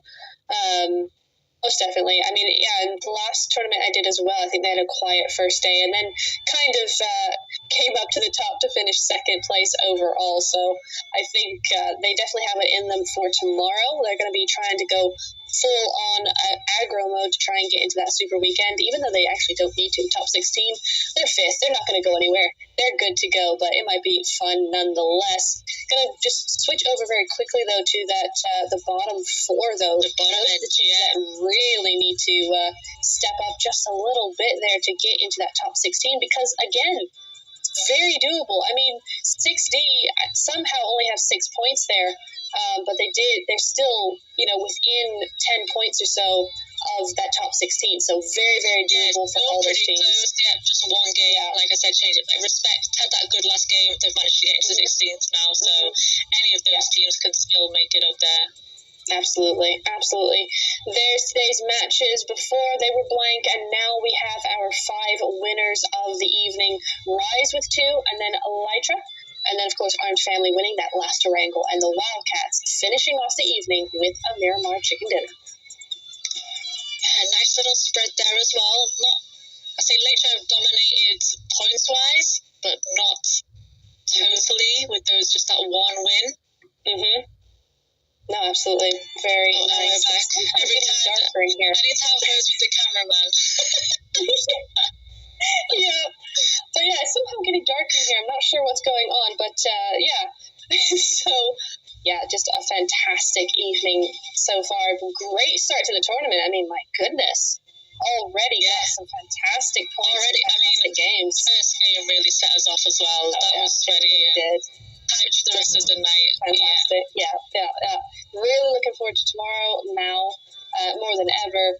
Look at now, because now we can keep our eyes on some more teams. Now we know what's going on in the lobby. You know, you have those teams that need to work really hard tomorrow and get those points. Some of those teams that maybe not so much, and they're like, easy peasy, might go a little bit aggro, try and get some risky plays in there while they're still comfortably in that top 16. But we'll see. We will see how it goes. So, yeah, that's all going to be tomorrow. Same time, same place, same channel. Come back here tomorrow. But for tonight, we are finished. We are done and dusted. Thank you so much for watching and supporting. Yeah, absolutely. Good night. We'll be seeing you all. I just said this, but we'll be seeing you all tomorrow night. Until then, have a fantastic night and have a fantastic day tomorrow. And we will see you tomorrow night at 8 o'clock. See you again. Yep. Good night. See ya. Night.